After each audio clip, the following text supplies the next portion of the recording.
Doctors take Field of Greens for their own health. Here's Dr. Ryan Green to explain. We're like you, too much fast food and not enough exercise. That's why I take Field of Greens. The fruits and vegetables in Field of Greens support my heart, lungs, kidneys, and metabolism for weight loss. And Field of Greens promises your doctor will notice your improved health or your money back. Get 15% off with promo code HEALTH at fieldofgreens.com. That's promo code HEALTH at fieldofgreens.com. Product is not intended to diagnose, treat, cure, or prevent any disease. Take a look. It's in a book. It's reading. No, it's the C3 Panthers podcast, and we've got 23 days till the NFL draft, and we are back to the master debate between Bryce Young and CJ Stroud. We've got a linebacker that nobody's heard of, and a lot of NFL news around the league that includes Jack Campbell training with Luke Kuechly. And are the Panthers or the Hurricanes the more successful organization because of their owner? We're going to find all of that out tonight, and I'm going to rock with my wheelman. Let's rock! Tony Dunn, ain't nothing to it but to do it, brother. Let's roll. In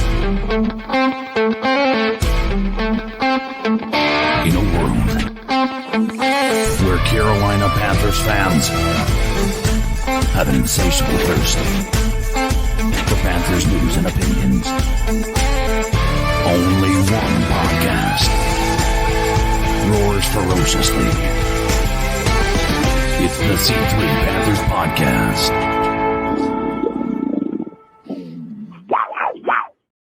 Hop in the car, Panther fans. We're heading to Indianapolis for the NFL draft. We're here on the longest running Panthers podcast, the C3 Panthers podcast, brought to you by CarolinaCatChronicles.com, where every Tuesday night we chop up the latest Panthers news and opinions from the fan perspective. We want you to get in the conversation. The number's 252-228-5098. We're the people's voice. You're the people. We want to hear your voice. And each and every week I'm joined by my co-host, my wheelman, Cody Lashney. How are you, my friend? Tony Dunn, I'm doing wonderful, man. There is nowhere I'd rather be on a Tuesday night than hanging with my boys, talking about my Carolina Panthers, man. And listen, we always have a bunch to talk about. Of course, we're going to continue this never-ending debate between Bryce Young and CJ Stroud. Maybe there's a new front runner amongst the Panthers front office. We're going to talk about that today. Is Adam Thielen out here looking slow? That's another question that we're going to talk about. And, dude, listen, Tony, you already know that we're going to do it with the best damn Panther fans in all of YouTube like we always do. You know them and love them. It's our guy, Andrew Park, Joey the Blind Panther Esquivel, Brian Bowley, Anthony Piccarello. What's up, G? Craig Cartner, Dan Floyd, Diesel Drew, Evan Sports Talk, Hank 3 Rebel, Hemlock, Lynn Leon Hart. What's up, Lynn? Matt Volk, Off Grid, Pad 1 Panther, Shane Reed, The Real AP, Underground West, and Tim Estes. Tony Dunn, ain't nothing to it but to do it, brother. Let's roll. Don't forget, you can be a C3 super fan by hitting the join button. Just $1.99 a month. You can continue to support the C3 Panthers podcast and get access to a lot of cool stuff that Cody does with the draft room. And we're going to continue to expand that function, but really it's a way for us to expand the show and continue to grow. And this is how media is going, self-sustaining. We're not journalists. We're not expert football experts, but we're expert football fans. And we've been here for a decade with you, and we're going to keep rocking through the season. I want to remind everybody, 23 days from now, the NFL draft will happen, and we will be having our 10th annual live draft party. Now, watch-alongs are a thing that everybody is comfortable with. They are comfortable with these things. We were cutting edge on the watch-along. Pioneers, CK, baby. Yeah, and CK, one of the ways I think you found the C3 Panthers podcast was through this draft party. I think you were early. Maybe wasn't that one of your first appearances here? I feel like the first appearance for the draft was going to be Cody Lack over No, here. but like, wasn't that an early appearance for you on the C3 Panthers podcast, or we just bring you in straight as a co-host? Joe, it was a little bit after the draft, I believe. Okay. It wasn't too. It was a few months after I think Cody had started to appear regularly, and Joe Riolano was still a very consistent, a participant in the show before he had to step away. But as far as what we got going on, man, I tell you what, I told the boys tonight, I've been watching the Stroud, I've been watching the Young tape. I haven't gotten a chance to look at much Richardson, and I'm just watching the film breakdown of these guys, and it's hard not to get excited about the fact that either of these guys are most likely going to be Carolina Panthers. And you know, I'm sure we have other things we got to talk about, but man, we've got just a matter of 3 weeks for the draft, right? Essentially, a little more than 3 weeks. This is all there is to talk about for the next 3 weeks. And I am sorry, Lynn. I know that's not what you want to hear, but we're going to be talking about these quarterbacks nonstop until the end of this month when we finally figure out who we've got. So it'll be fun, man. I'm excited to be here with you fellas.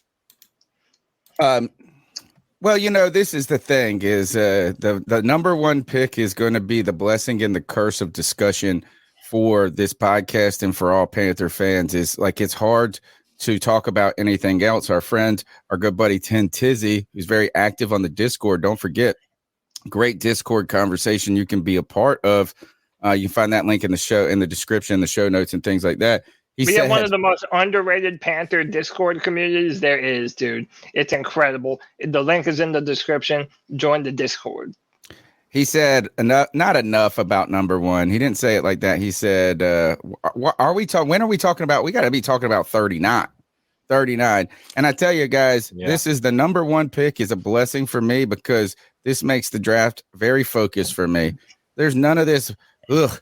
You know what is we haven't even thought about anything. This is the draft for Tony Dunn. Is like, I just want to think about getting our quarterback. And you know what? Everything else is just going to be gravy. I'll let the picks come to me. But we will be doing a live watch along our 10th annual draft party. Going to be a great time. I know that we're all going to be a part of it. Greg, somebody asked me this. If the Panthers were to make the Super Bowl, not this year, you know, the next time they make the Super Bowl, where would you watch it? He said, would you go and watch it somewhere? Would you watch it at home? And I was thinking about it. My immediate instinct was, I got to watch this at home. I'm going to have to do a post game after, right? Unless we go there or something. And to be honest, I think we would do a watch along. I'll tell you exactly what I do, Tony.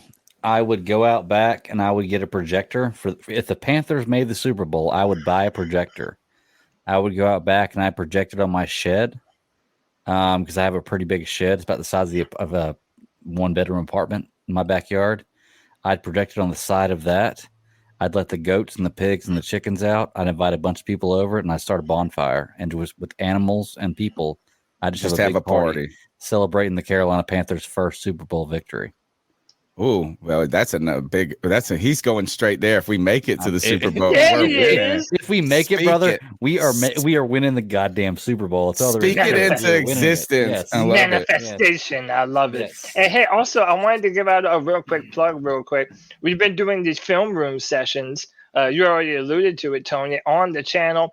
I've been breaking down Bryce Young and CJ Stroud, and because this is such a big debate, you know, we're going to do multiple film sessions of both Bryce Young and CJ Stroud, really get into the nitty-gritty of what they both do. Right now, the Bryce Young first film session that we did is up live for everyone on YouTube. However, if you would like to see the CJ Stroud one that we did, that'll be up on YouTube for everyone as well.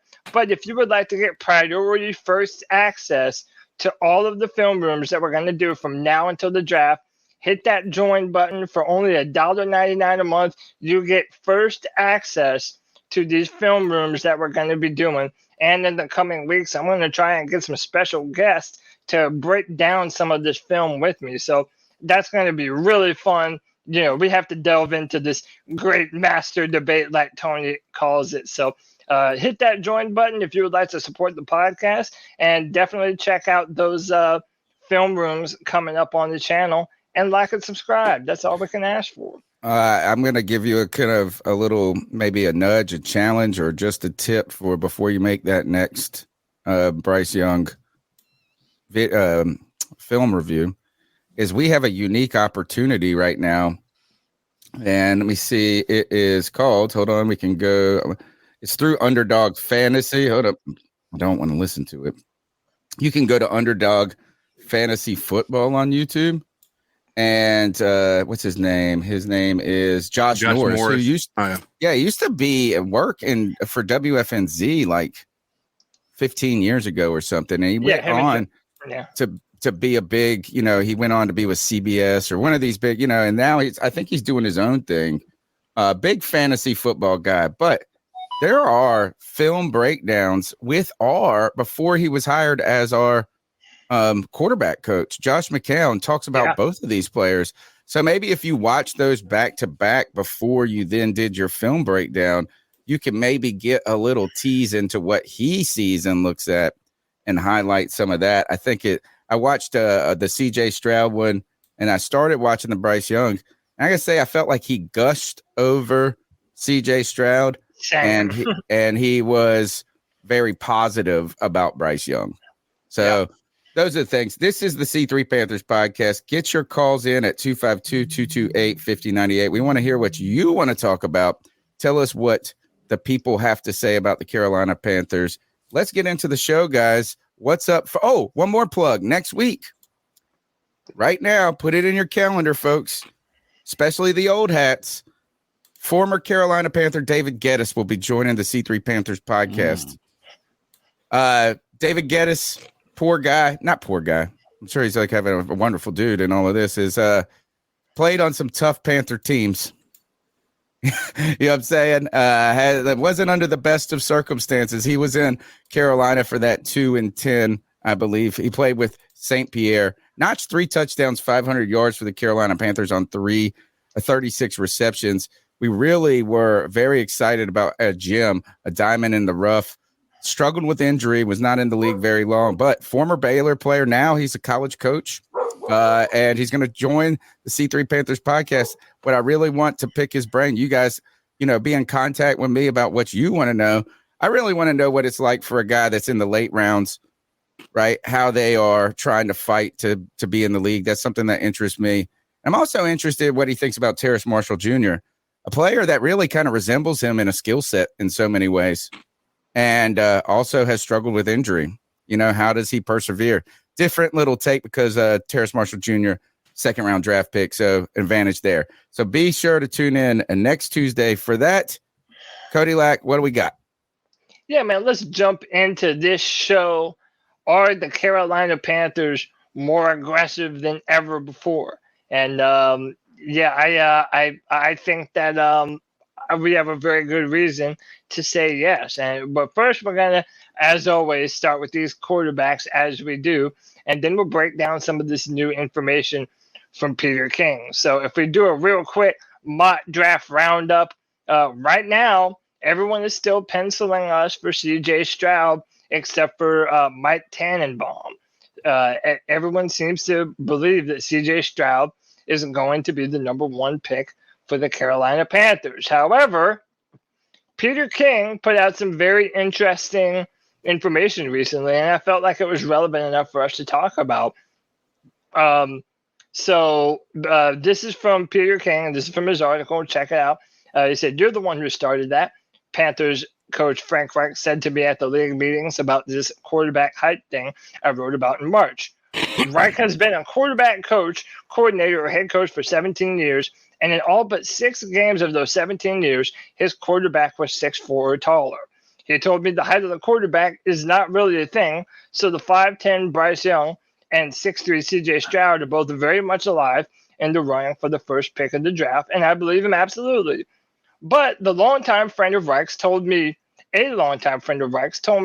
the height thing is legit with him. Though Reich hasn't told him so, this friend would be surprised if Young were Reich's top choice. Reich's not saying. The other thing I hear is several, and this is one of the things that got people buzzing on Twitter. Yes. So the other thing I hear is several influential voices in the organization favor Young. That doesn't mean Young will be the pick, not at all. This is a collaborative choice, and the Panthers will still have organizational meetings ahead to set their draft board with finality. But before he took the Carolina Panthers quarterback job, Josh McCown reportedly told friends he loved Young. What that means after he studies all the passers, I don't know. I asked one coach who studied the top quarterbacks and 2 top analysts who have also studied them and how they have them ranked after the pro day. The coach I gave an anonymity. Blah, that's a tongue twister. Anonymity. Anonymity. There you go. That's the one. Todd McShay of ESPN and Daniel Jeremiah were the others. I did not tell of the 3 opinions to any of the others. Each of the 3 has the order of the top 3 as Bryce Young, C.J. Stroud, Anthony Richardson, and Will Levis was 4, and McShay and Jeremiah, but the coach said he's not sold on Levis and believes he deserves a second-round grade. This also generated some buzz right here. The game has changed in how quarterbacks are viewed. Drew Brees and Russell Wilson, both height challenged, have seen to that. Still, what's notable to me is that we're talking about a 5'10 and 1/8, 190-poundish quarterback without Kyler Murray's speed, possibly being the top quarterback picked in the draft, over a 6'3" Stroud who sliced and diced the national champs with by far the best defense in college football. Just watch Young, the coach said. When I watch tape, I don't see size. He doesn't play small. This follows another team official who told me before the meetings Young's height is not a disadvantage. Well, it is, but he might still be picked first on draft night, assuming Reich is on board. Last thing of note, Frank Reich is not one to brawl about players, even one as important as this one. He is a consensus seeker. I think he likes Young and likes him a lot. I just don't know if he likes him more than Stroud. But if he favors Stroud, and if the majority of the influencers inside the Panthers love Young, I believe Reich will be okay with picking Young. So my question to all of you is, are we believing this? Is this all just smoke screens? And do we think that right now most people in the Panthers organization prefer Bryce Young over CJ Stroud? Man, this is a non-story. And I mean, you got to write stories like this at draft time. This is why I hate, this is why I get irritated by draft coverage. It's all speculation. We've been covering everything that all of these guys have said. None of these guys got real true inside sources to what the Panthers are going to do at this pick. Nobody's leaking information right now unless it needs to be leaked, right? In fact, I would argue that they have not made their decision as yet. I mean, they are working through the process. This is what all of these stories, every single one of them are based on the exact things we've heard in press conferences, right? So you hear something. You hear one thing right here is you hear somebody start talking about, oh, Frank Reich has never had a small quarterback. And then we'll talk about that. And that becomes a storyline that infiltrates the narrative. Then you hear this is that he says, look, he goes on to say, no, is the size, his height alone. And he said this at the combine, I think, or at one of the press conferences. His size alone is not the deterrent, but you do have to consider that his size is a factor to think about, right? We know that. We know too that like every one of these things we have heard, look, when they say people within the organization like Bryce Young, it's based on a snippet from David Tepper, or more likely, I remember Scott Fitterer saying, yeah, he's a guy that is a elite quarterback, right? They take this one thing, and what they do is any single person, every single one of these articles, and really arguably your position, if you believe the Carolina Panthers are split over this, if you believe Frank Reich's a consensus seeker and that the other guys want this and he's willing to go around all of this, you're really just looking for it's verification bias to what you already think and what you already believe. This is no new information to any of this. Everybody has said from the beginning, these two guys are elite, like the talents. Right. They're the top talents. And we have heard all of this crap about Russell Wilson is based on stuff last year that Scott Fitterer said about height and batted balls and talking about Russell Wilson. So it's just like we're piecing together data to create a narrative that we want rather than what is really informed. We don't know who the heck in that room is just in love with who? Right. And if you really truly want the most insight you could probably get is just go in and listen to Josh McCown talk about what that film review. That's probably the best source of information. But all of this draft hype is speculation, and what they have to do is about it. They got to go write a blog about it. Played well. These guys played hard. Go write a blog about it. No, that's it. I mean, I don't think this is what you guys take off.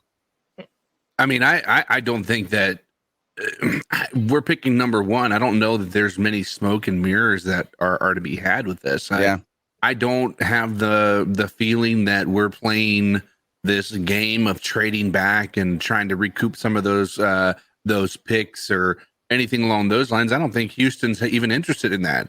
I think at this point in time, the Panthers are going to be taking a quarterback number one. There's not going to be a game that they're playing. There's not going to be anything crazy there. I don't really know why there would be smoke screens. This doesn't make a tremendous amount of sense to say there's smoke screens. However, I think it's fair to say I've watched, like I said, I haven't watched any others other than CJ Stroud and Young, but the gap between them, like as far as, even if you take into consideration the size, like the gap for me, I was a big Stroud fan. I don't think that gap is as much as I thought it was, as much as I wanted Stroud. And so the idea that Young is a special player is something that I think you could see with the playmaking ability that he had, the decision making that he had. I mean, it was just the only thing that there was really not much that Josh McCown, if you guys watched that, it was an Underdog Fantasy film breakdown. The only thing that I think he had an issue with was that he misplaced one of the balls. Like I think it was a bit of an unfair comparison between him and Stroud when they did that, because they did his best game of his entire career against Georgia. Oh, and they did the worst game for exactly.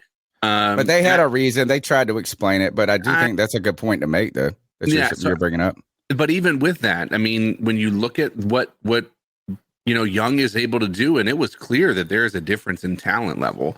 I'm not saying that Stroud had the benefit of, I'm not using that against him, but I mean, I will say that Young seemed to be really good with his decision making, and so I could see. What's your takeaway from it? Their eyes. What's your takeaway from what you learned about Bryce Young today? I think Bryce Young is the most mentally prepared quarterback to start in the NFL than any quarterback that I would have seen in the past. And I think it has a lot to do with his upbringing. He was his father's a psychologist. So like he's been practiced in a lot of the ways to prepare yourself mentally for some of the worst possible situations. And, his father probably helped him tremendously. That's why I think that it's no surprise that he is one of the most calm, most, unfazed. Yeah, that's a great way to put it. Unfazed quarterbacks of this draft, of really a lot of quarterbacks in the past as well. Like even he's a guy that bowls 300. He's a guy that bowls 300. Not really. I don't know that, but he's a guy that sinks the putt on 18 to win the Masters. Right. The pressure is on. He doesn't shrink, even though he is small. One question to you, CK, and then we give it to Greg. The one I won't say, I don't know. I haven't watched a ton. I mean, I'm kind of like you. I've just watched a little bit of other people talking about it. Does Bryce Young do anything great and exceptionally better than anybody else? Or is he just really sound at every single thing? I think that it's, again, this is just off of a limited amount of info. I just spent today watching the film, right? Watching the film breakdown. I didn't even get to watch all the film, right? Obviously, I'm not a film junkie in that respect. I think Bryce Young is above average at everything, which is, I think, a rare enough trait for any quarterback, right? You typically have trade-offs, right? I think Bryce Young is probably the most balanced that we've seen come out of the draft in a while. I don't know that you would consider him elite in any category in particular. outside of his decision making. Yeah, like the ice cold Joe Burrow. Right. That's important. Right. Cam Newton had a elite athleticism and an elite arm, right? But he had questionable decision making and other questions about from a character standpoint, accuracy questions. Right, accuracy, exactly. And typically you see that across the board, even with Patrick Mahomes. Patrick Mahomes was considered a gunslinger, a risk taker. He wasn't considered exceptional at anything beyond his arm strength, right? And his accuracy was a question in college, from my recollection. So I mean, Bryce Young just seems to be the most polished quarterback that I think we've seen come out of a draft in a long time. You're up. Hey, man. Greg wants on the mic real quick. Greg, you're muted. Hey, no, listen, I'm going to let Greg go, but we have to give this very special thank you to Just Don't Care, who gifted another 5 superfan subscriptions in our chat room. Nice. To Danny Trejo, Nice. Patty Crimes, Carson One, Right Bets, and Hell Jesse yeah. Flowney. Just don't care. You're the man, brother. We love you, dude. Thank you. Appreciate that so much. Yeah. Greg, jump in on the convo, brother. Okay, look, I've been studying and looking at CJ Stroud and Bryce Young footage. And look, I'm going to tell you, I just don't see the difference between the two that makes anybody really, really make a huge difference in their pick, to be honest with you. I think that you can say that maybe one is smarter than the other as far as reading the field, but it's not so significant that it makes that much of a difference. And here's my thing. I'm going to go back to what I've been following on the whole time. I can teach somebody to read the field better. I cannot teach somebody to be taller. Okay. And everybody wants to come at me with these Drew Brees stats and, Drew Brees, this, that. That's great. Drew Brees is 3 inches taller than Bryce Young. 3 inches taller than Bryce Young. Okay. So while I feel like that if we, no matter who we draft in this draft right here, Bryce Young or CJ Stroud, I don't think we're a loser. I think there's a great consolation prize for whoever gets next. But I've even heard of the Texans being Not willing to even trade their taken. pickup. Yeah, Draft out of the number 2 pick to go to number 9 and pick Will Levis. I don't hate believe this. that. I don't believe that for a second. When I hear that, it makes me wonder, is there a big difference between these two guys, or is one guy hands down the best no matter what, and the other guy is way behind him? I'm going to tell you, I can't see much of a difference between the two. I don't see a ton of great reads when I compare Bryce Young to CJ Stroud. I don't. Or you actually would say this is, how about this? If Bryce Young's real asset is his decision making, I don't think that I've heard that Stroud had a weakness in decision making. Right. Like when I watch the footage, like I watch both players and I see like if you pull up Bryce Young and CJ Stroud highlights right now and watch both of them, the 20-minute highlights they put up, maybe 3 out of the first 10, 12 passes they throw for both players, I can look and say that's an interception in the NFL. I think the thing, though, for Bryce Young, and that people would say, and people that are film junkies, people that are watching this closely, they would say this is Bryce Young does really well when the play doesn't go as planned. And so when the pocket's not perfect, it's got, is that, so we're looking at CJ Stroud saying he's a good decision maker, but he also has time to throw, make the decision. And then we're saying Bryce Young has great decision making and read skills, and the line's not great and some different things. I don't love that argument because I'm like, oh, woe to Alabama and their lack of talent. I will, just for the height thing, say this. Size matters, folks. And for someone who thought their whole life, for their whole adult life, they were 5'10".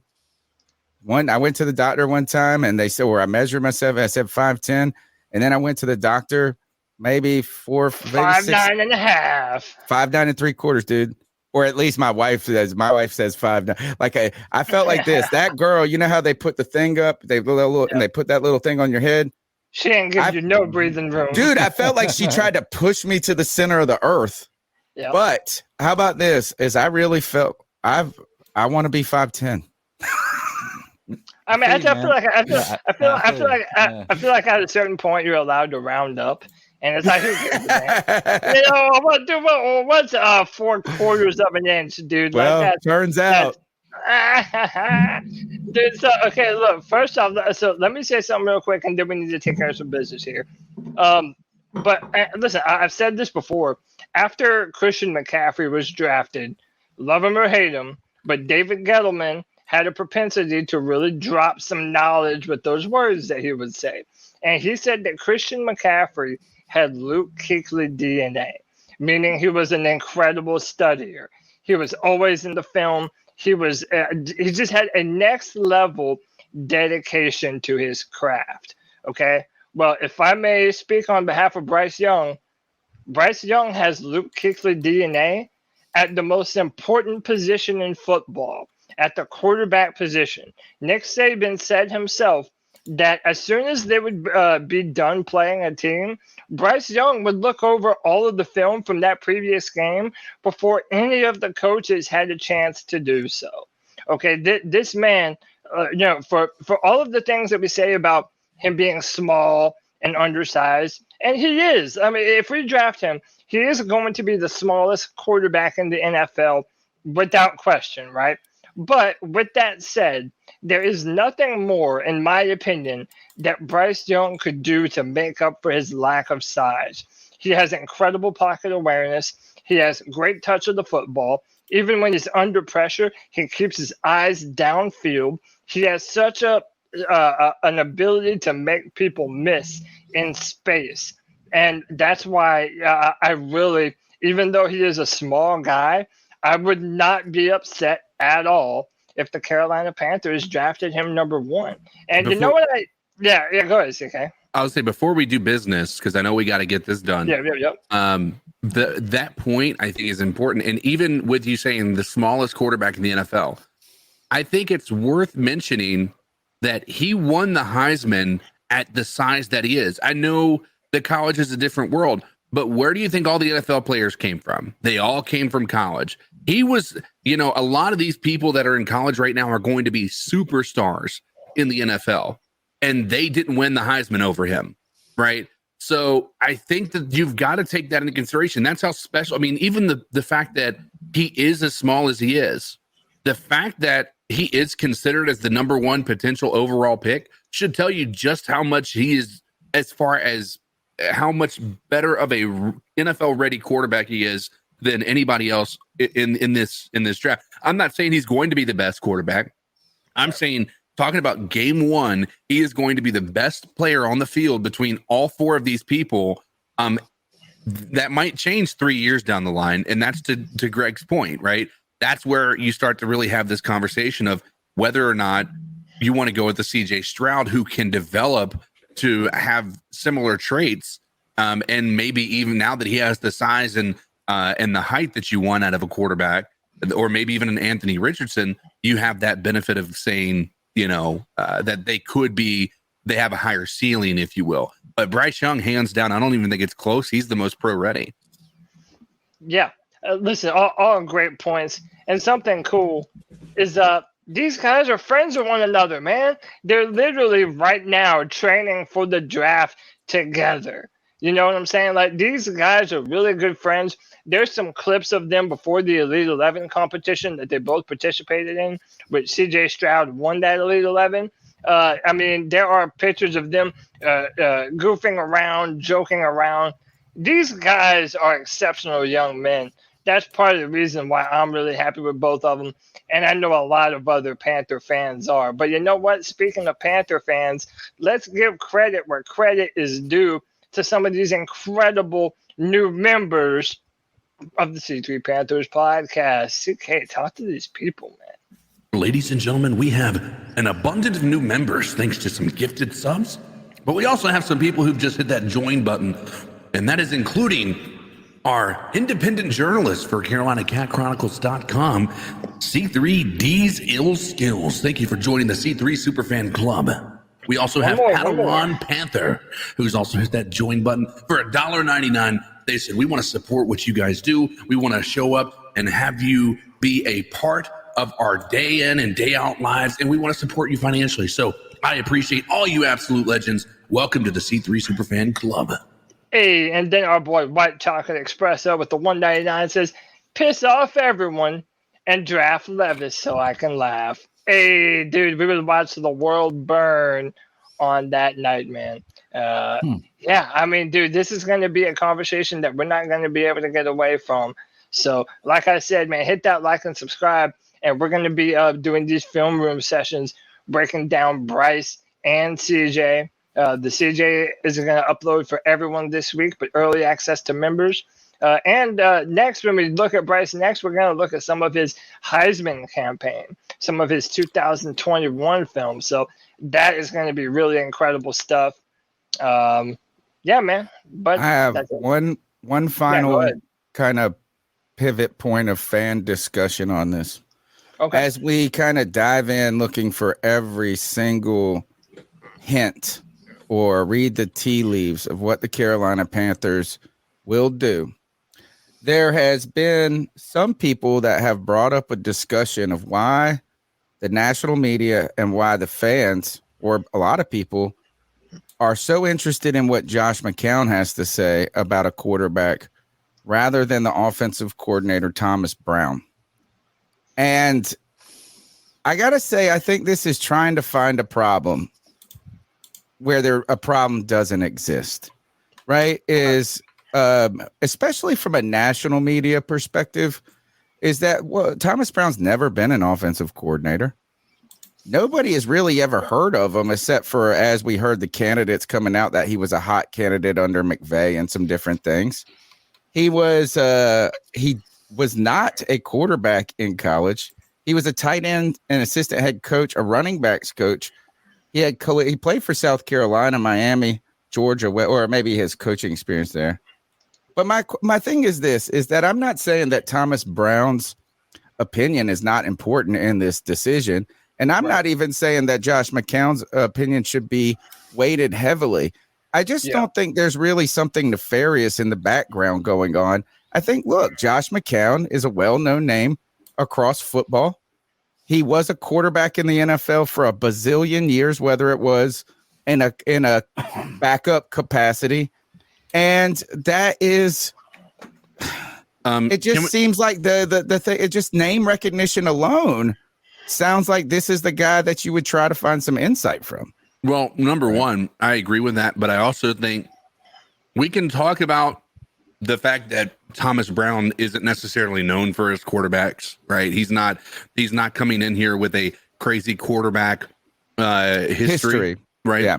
On top of that, was Brown even at the NFL Combine? And I'll quickly answer that for you. He was not.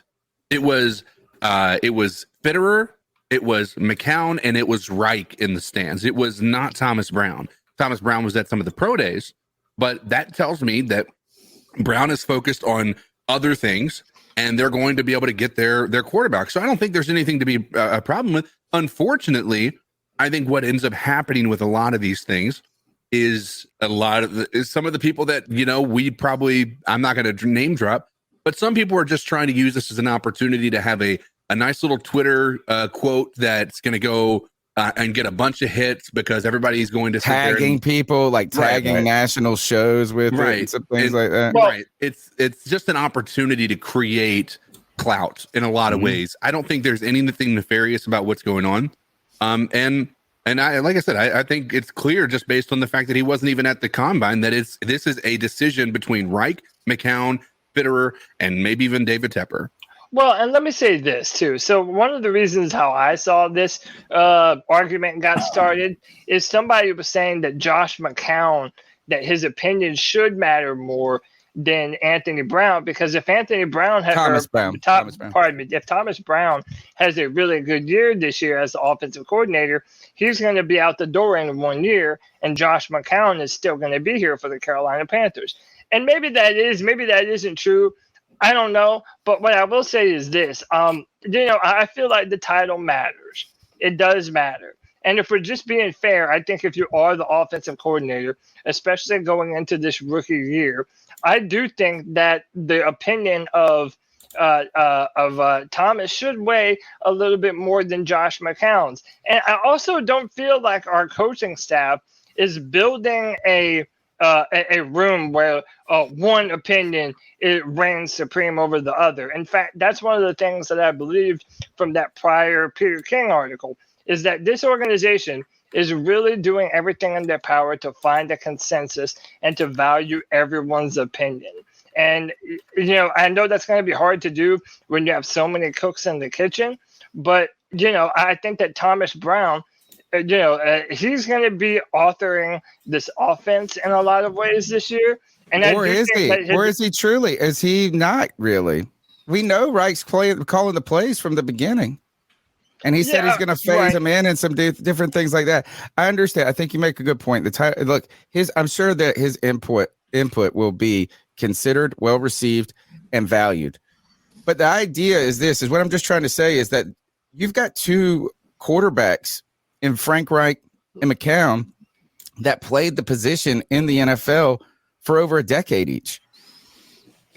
And I'm not saying that his opinion should matter. I'm not saying that. I'm just saying it just seems like trying to find a problem.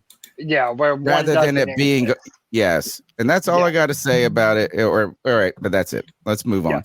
And again, Josh McCown is also incredibly respected now. I think he's going to be a great coach, and there's a very big possibility that he might be the future offensive coordinator for the Carolina Panthers down the road. You never know, man. Some people really take to this coaching thing. But let's move on to our next topic here. On theathletic.com, Joe Person, and in collaboration with a few other people, put out this article about what went into the process of the Carolina Panthers actually getting the number 1 overall pick. And I felt like it would be good to kind of mention some of this stuff because it kind of gives an insight into our general manager and what they're doing in the 2023 wasn't a good year for the Carolina Panthers, but I'm trying to make 2024 a better one for myself. Get started on your resolutions with Factor so you're ready for the new year. Factor's ready-to-eat meal delivery takes the stress out of meal planning and sets you up for success in the new year. Skip the grocery stores, prep work, and cooking fatigue. Instead, get chef-crafted, dietitian-approved meals delivered right to your door. With over 35 meals to choose from per week, including keto options, calorie smart, vegan plus veggie, and more, plus over 55 weekly add-ons, you'll have a ton of nutritious and flavorful options to kickstart your resolutions. Skip that overpriced takeout trap. Factor is cheaper and way more delicious than takeout. Get chef-crafted, restaurant-quality meals delivered right to your door, and they're ready to heat and eat in just 2 minutes, which means more time for you. Head to factormeals.com/C350 and use the promo code C350 to get 50% off. That's code C350 at factormeals.com/C350 to get 50% off. Doctors take Field of Greens for their own health. Here's Dr. Ryan Green to explain. We're like you, too much fast food, not enough exercise. That's why I take Field of Greens. The fruits and vegetables in Field of Greens support my heart, lungs, kidneys, and metabolism for weight loss. And Field of Greens promises your doctor will notice your improved health or your money back. Get 15% off with promo code HEALTH at fieldofgreens.com. That's promo code HEALTH at fieldofgreens.com. Product is not intended to diagnose, treat, cure, or prevent any disease. And the mindset of Scott Fitterer and this organization and how they go through things. So this is a brief summary from the fencing coach on Reddit on NFL. He says the turning point where Fitterer realized he needed to make moves for the quarterback was when the Panthers were in the running for the NFC South under interim head coach Steve Wilks and they lost to the Bucs in Week 17. To understand what an ideal trade for the number 1 pick would be, Bears GM Ryan Poles actually phoned the Blackhawks GM Kyle Davidson. He used his analytics team to determine wins over expected to see what a trade acquisition might do for the Bears. the Panthers were the first team to meet with Chicago about the trade. They met for 20 minutes at the Combine and realized the Panthers couldn't trade up to number 1 with picks alone. After Reich spent the last 3 seasons by trading and or signing older quarterbacks, they decided to go with a draft and develop approach. Poles liked what he saw from the top quarterback prospects, but realizing the Bears had deep needs, he decided to go for the trade approach to accumulate players and picks. Fitterer was at his daughter's soccer game and was like, fuck watching my daughter's game. I got to get this trade done. And by the way, this is probably the words of the Reddit poster here. He said, so he did with the Tepper's approval. Fitterer and Poles agreed that DJ Moore was worth a first-round pick equivalent, which was a key part of the negotiation. The Panthers kept a few of their young staples, Derek Brown and Brian Burns, off the table in the trade. The final part of the trade was negotiation over which second the Panthers would send. The Panthers wanted to keep their higher pick and ended up giving their lower second from the CMC trade, and boom, trigger pulled. So that's this is the win of the trade right there to me. Yeah, that final point. Agreed. 100%. And by the way, I don't care if people disagree with me or not. I believe that right now, Scott Fitterer is the best young general manager in the NFL, the best up-and-coming general manager, and I'm going to call my shot. I believe in the next couple of years, we're all going to be talking about Scott Fitterer as the best general manager in the NFL. What's up, boy? Get at me. I'm going to pull back the old slide. There's a couple of things that stand out to me. The 3 points that come out to me on that, or maybe 2. Number 1 was the Frank Reich and has dealt with the older, aging, bridge type quarterback for the last few years. And he's had some success with it, but he's also seen the challenges and the failures of that. I like that the Carolina Panthers, who have done the same thing over the last couple of years, I like this is not repeating, rinse and repeat, is that we took a different, it's kind of learning from your past, I hope. And then the other is, I know that we have a first round grade on DJ Moore, but again, wide receivers, far easier position to replace in production and talent.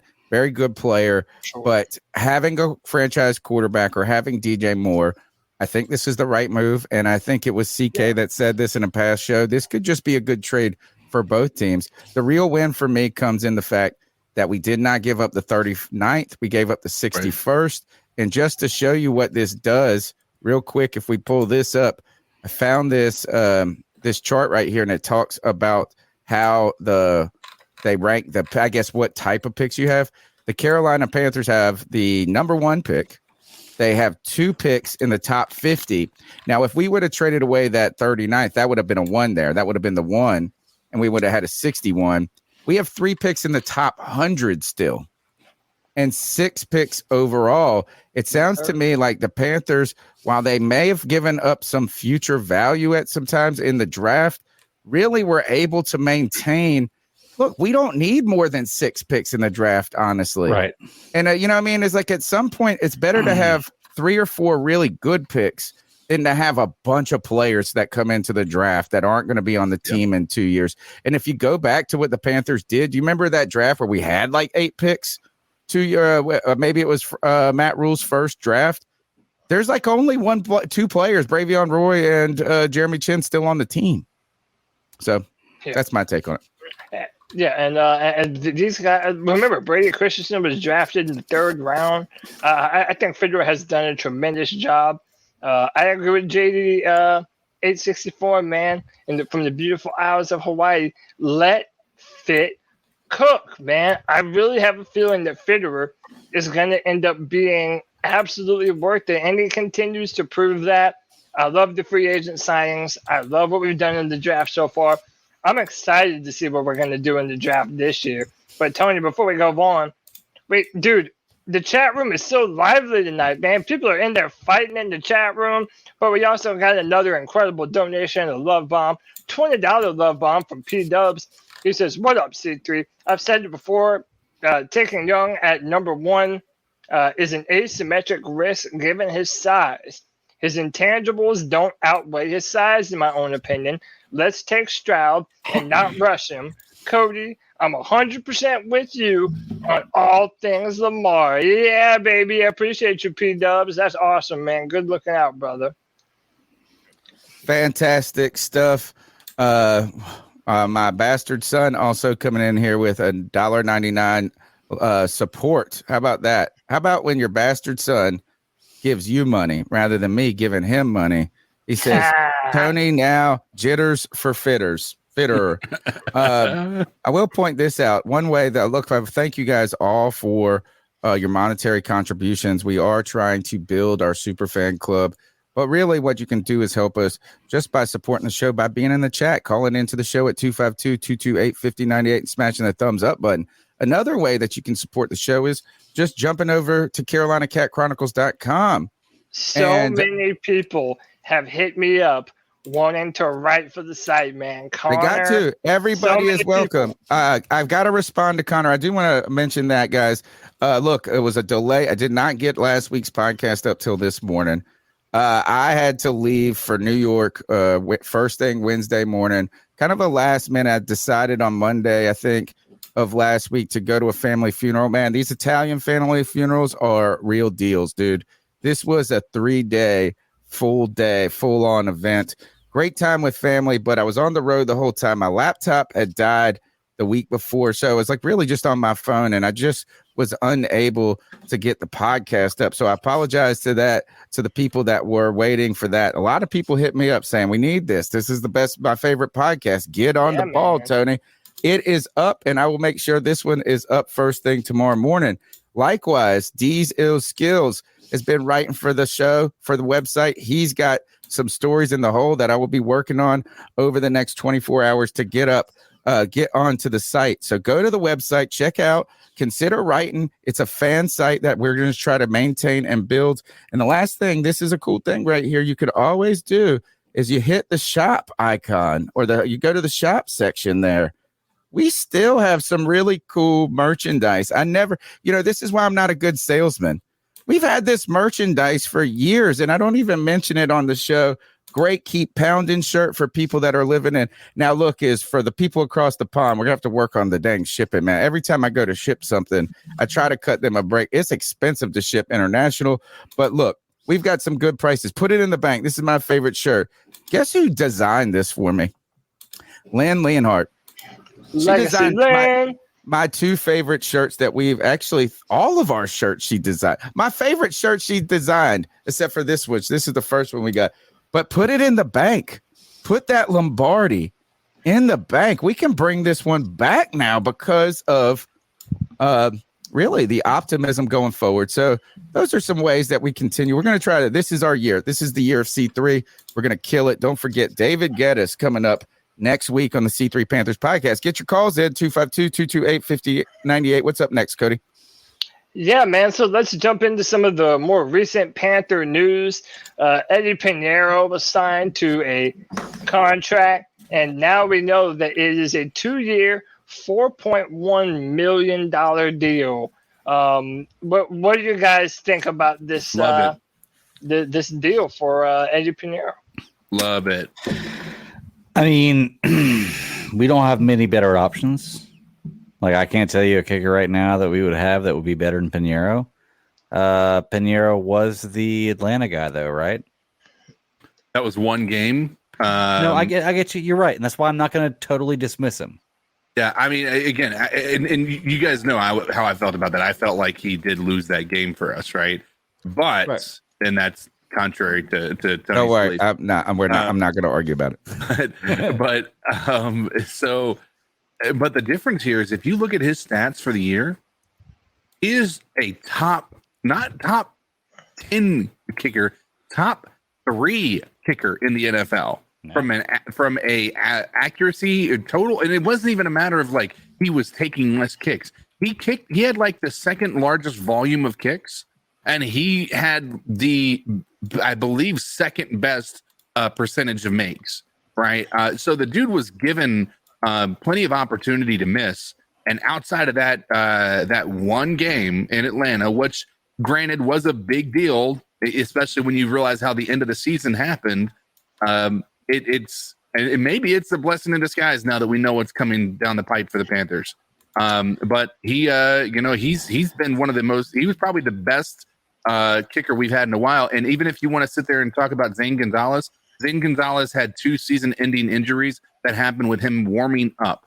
I'm not go and give that guy any type of an extension and bank on him being the guy moving forward. We got lucky that Eddie Pinheiro happened to be money, and we signed him and he got rewarded for it. Wild part of the story to this, for me, is that it was just reported that we were releasing Zane Gonzalez initially and going with Pinheiro. And then like 3 days later, it goes, turns out we didn't release him, traded him to the 49ers. Yeah. Yep. Fit is cooking. Fitterer, man. Oh, by the way, speaking of fit cooking, we got another dono from your bastard son. He says, Tony likes to squat for Scott. Hey. Go ahead, Greg. Well, I was just going to say, like, I feel like with Pinheiro, like, I'm pretty confident with this guy from, like, 40 yards in. I feel like you've got a very, very, very accurate leg for a mid-range to normal kick, but I don't feel like he has the power or the leg to be a big kicker. I don't think that he's ever going to be the guy that hits a 63-yard field goal to win the game. I feel like he will consistently hit a 40-yard field goal to win the game, which is, a good thing to have. He just doesn't blow me away as a guy that's going to have a big leg. And that's the only thing about it, The good news with that is that means that we're probably going to be in a lot more short yardage situations that we're going to go for it hopefully, at 60 yards out and not just, kick a field goal and hope that we're going to win that way. That's that. How many times in our Ron Rivera era did we just settle for field goals and it ended up being the end of our, end of the game for us because we just kept on putting it on Graham Gano, putting it on Graham Gano, putting it on Graham Gano. I'm much happier with the idea of, hey, let's get a guy who's money for the most part in those short to mid range, and then still sinks them pretty well beyond 50 when you look at the stats. I wouldn't put him out there for a 60-yarder. I'll agree with that. But quite honestly, if we're kicking at 60 yards, I would much rather go for it or punt the ball and not risk giving the opposing team better field position. It just gives me no solace because it's like no matter what happens, like we could have a consistent kicker, but then we saw the injury with Zane. It's just like I never feel good. I never feel safe, and that I think we could do a lot worse than Eddie Pinheiro. But it's like, dude, that gives me no long-term comfort, I guess to say, But I don't know, man. Greg, you had something you want to say? No, I was going to say, like, I got to kind of temper myself with my expectations because, like, when I say that this is not a guy that can hit, like, 60-yard field goals consistently, there's only 1 or 2 guys out there that can do that. Right. So I can't be too upset if we don't. So I guess all I'm saying is the signing doesn't, like, excite me. Like, it's like, okay, we have a decent kicker. Yeah. Like, I'm cool with Pinheiro. We have a decent kicker. We don't have a guy that I'm like, yeah, we got one of the best kickers in the league. With Pinheiro. Yeah, we have one of the most consistent, and that's what I'll take that at this point in time, especially with a rookie quarterback coming in. If we get down in the red zone, it's not this type of a situation where, man, if you don't make a touchdown here, we are not sure our kicker can actually kick the field goal from here, like we had to deal with Joey Sly, right? So that part I will say that I'm thankful for. Is it a needle mover? No, but it's when you can have consistency at the position. I think that's far more valuable than trying to get the one person who's unlikely to land on the Panther squad, which is going to be like a Justin Tucker-esque type of person. I don't think those things come along very often. So consistency is key at this point. Yeah, no, I agree. And then let's also talk about this brand new signing for the Carolina Panthers, Kamu Kruger-Hill. He used to be on the Houston Texans, and basically, if you kind of do the research, it's looking a lot like he's going to be a special teamer, somebody that's going to be on punt returns and then kickoff and stuff like that. I'll pull up his PFF stats. They were not great but this is just another warm body signed by the Panthers, and maybe this is going to benefit our special team. Any opinions on this, boys? My opinion on this, guys, is clear. Look, every year we sign players that are brought in to play mainly special teams roles and supportive roles to add depth. I think where's interesting here is where the depth is being added is at linebacker, specifically middle linebacker. I wonder what that means. Does that mean that the Panthers are trying to target linebackers in the draft? Can we read the tea leaves on that? But we've had players, who was the guy we had? We had him on the show a long time ago that are brought in for those specific roles. Look, we got to talk about it. It's the news. But this is a part of the game, though. These are part of the things that fill out a roster. It is moves like this. If this guy makes a play on special teams or does something to contribute or has to step in for Shaq Thompson for a game or two or something like that, and is not a significant liability, those are the type of those signings that make a difference in the long term. Right. Yeah, I have his stats from PFF up on screen. In solo tackles, it was 38th. That's tied for 68th. Assists, it was 7th, or he had 7. That's tied for 86th. No interceptions, no forced fumbles. And let's be real, some really bad grades overall. He wasn't a starter, though. I don't even think, was he? Yeah, and again, he's a warm body, man. He's a special teams guy. I saw one, I think it might have been a preseason game. He took a pick 6 back to the house. I don't know. It also wouldn't start me if he played for Houston because the Texans were not a good team. Yeah. So if he actually did play some meaningful time, that wouldn't surprise me. But hey, before we go any further, man, listen, dude, we have a bunch of people that love to listen to us talk about the Carolina Panthers, no doubt. But we also have this subset of people that only come here for one reason, dude, and that's because they're a bunch of little freaks who like to get shamed by the big daddy himself.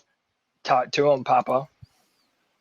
Ladies and gentlemen, boys and girls of all ages, history is upon us. We are a few weeks away. Now, you guys may be talking about the draft. I'm talking about Baby Dizzle is going to be here in a few weeks as well. So we're going to find this next few weeks to be super exciting here in the CK household. But you guys have come here to C3 to talk about the Carolina Panthers, the news, the opinions, the news in the NFL, and you haven't hit that like button yet? Well, I have one thing to say to all you absolute freaks. Subscriber shame.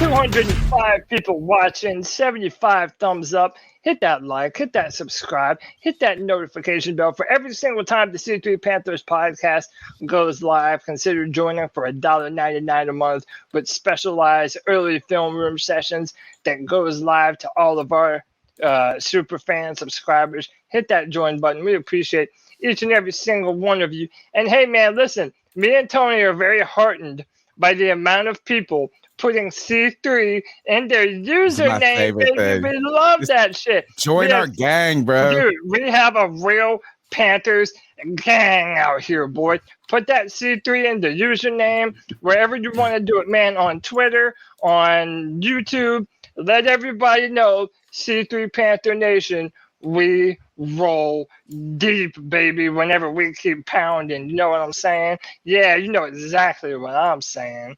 Hey, word. Join our gang, folks. Join our gang. We're here on Tuesday nights. We're here on Friday nights. We're here almost every dang day as we continue to cover in some form of capacity, whether at CarolinaCatChronicles.com or wherever else. What's turning out to be a pleasant component to the Carolina Panthers is David Tepper's wife.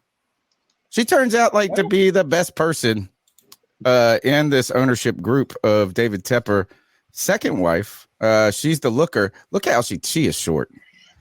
Shout out to David Newton for a great tweet where he said that way when she was hugging Bryce Young. Bryce Young is taller than, and he was like, just a note, he's the taller one of the two. Great, yeah, David Newton, the goat. But they brought in Damar Hamlin and the Panthers players participated along with the American Heart Association in a CPR training event. Now, we know that Damar Hamlin suffered an injury in a game leading up to the playoffs. I think it was the final game of the season for the Bills and the Bengals. A lot of controversy surrounding how that was covered, how the NFL was going to work through that. But Damar Hamlin, I mean, essentially died on the field, as what I gather. I mean, and I heard, I think it was David Chow who has been on this podcast too. He is the sports MD. He was a sports doctor for the Chargers. Now he's moved a lot into the sports podcasting world. Like he's got his own show and things like this. And I thought he put it in a way, it kind of felt cold and like a little, like he said this: if you're gonna die, if this is gonna happen to you, the best place for it to happen to you is an NFL field, because you have so many emergency responders and professionals right there. If this happens to somebody in a car crash and their heart stops, you know, it could take minutes. Well, recently, a lot of it has happened to some high school players and some middle school players. And tragically, they ended up dying because they just didn't have the type of CPR trained people at that football game to help. Can I also point out too, though, that I think that the movies and television kind of dramatize CPR. Like literally, only about like 6 or 7% of people that actually get CPR survive, which is what makes this with Damar Hamlin so much more crazy. Like the movies make it seem like everybody who gets it survives, but quite honestly, the majority of people, when I say majority, I mean upper 90% of people who get it do not survive. And should you survive this, you generally tend to have broken ribs, all kinds of different things, because you are trying to jumpstart a heart. Like or keep it going, right? Or just keep it not going, but keeping the blood flowing manually. Yeah. And the movies make it seem like it always works, but quite honestly, it almost never works, which is why the Damar Hamlin thing was so crazy, because it almost never works. And God, why does he got a wet blanket everything? Greg wet blankets this. I'm just Is this a PR move? Is this all for PR? Like the players doing it? Or maybe it's just raising awareness. Right. I mean, they do say they have a commercial on the radio. Like if you listen to like NPR and stuff, and it'll be like, remember, staying alive. Staying alive. That's the rhythm that you do. And you know, they don't even tell you to do mouth to mouth anymore. Now it's just all pumping the chest. But here is the thing is David Tepper. We're going to talk just in a momentarily about how David Tepper compares to another new owner in the Carolinas when it comes to Tom Dundon and the Hurricanes. David Tepper's stock has been down. And it's just in the past, I guess, since the firing of Matt Rule, and really since the hiring of Frank Reich, that things have started to turn around. Remember the press conference for Matt Rule explaining it? It was a disaster for David Tepper. He looked terrible in that moment. And what we've seen is that we heard about her being on the hiring committee for Frank Reich. She really seems to be just a poor, like a good person to have around, like makes David Tepper better. This is whether it's real, whether it's for show. The Carolina Panthers got a good headline right here and a good moment seeing them do that. So I just wanted to bring that up momentarily. 100%. And Tony, listen, we've all said before, David Tepper, when you listen to his interviews, for as incredibly smart as he is as a businessman, he's not necessarily a people person. Like he's on the spectrum. Yeah. So to me, it really kind of benefits to have that woman's touch and to have her being a part of this whole thing, man. And I think things like this kind of show that effort a little bit, and you know how important she has been to us. And hey, shout out all the ladies in Panther Nation, man. We wouldn't be able to do this without y'all as well. And listen to this. White Chocolate says, my cousin was a firefighter, had to give CPR, and the guy he had to break his ribs. Yeah, it's a thing. Man. You know, there was, I remember at one point, because litigation has like ruined the planet, right? Is that at some point someone was saying that like it was like, do people make business decisions and worried about getting sued? in trying to help people. 100%. I think, I think what this story does bring to light, maybe the DeMar Hamlin story more than us with CPR training, which is, it's a nice, hey, look, this is a cool thing. This is like what the Panthers are supposed to use their power for, is like raising aware. They got a big reach. So these things, they could be for show, but that show has us thinking and talking about it. And I'm sure got some donations for the American Heart Association. But I do think this has to do with like what we're probably talking about is having the right resources for sports teams, like having the best things, like having these, doctors and things. And what maybe it's not on the NFL level, but like you guys brought up, like high school players. There was in my town, Greenville, North Carolina, in the late 90s, early 2000s, J.H. Rose won something like 5 state championships. They were a really strong football program for a while. They had a player who died of a concussion on the field. They did a documentary about it. Now he had suffered a concussion like earlier in the week or something, and then got and this kid died, and it was obviously it's a tragedy, but a lot of people first, the guy that was the sports doctor, or their not sports doctor, their trainer. There's a lot of questions about how qualified he was, right, to be a medical trainer. I mean, look, the guy ran when I was in high school. He ran detention. Right, like when we had to get where we were late for class and stuff, it was him that I had to go to. Like in a way, he ended up killing himself later. And some God damn, that story took a left turn.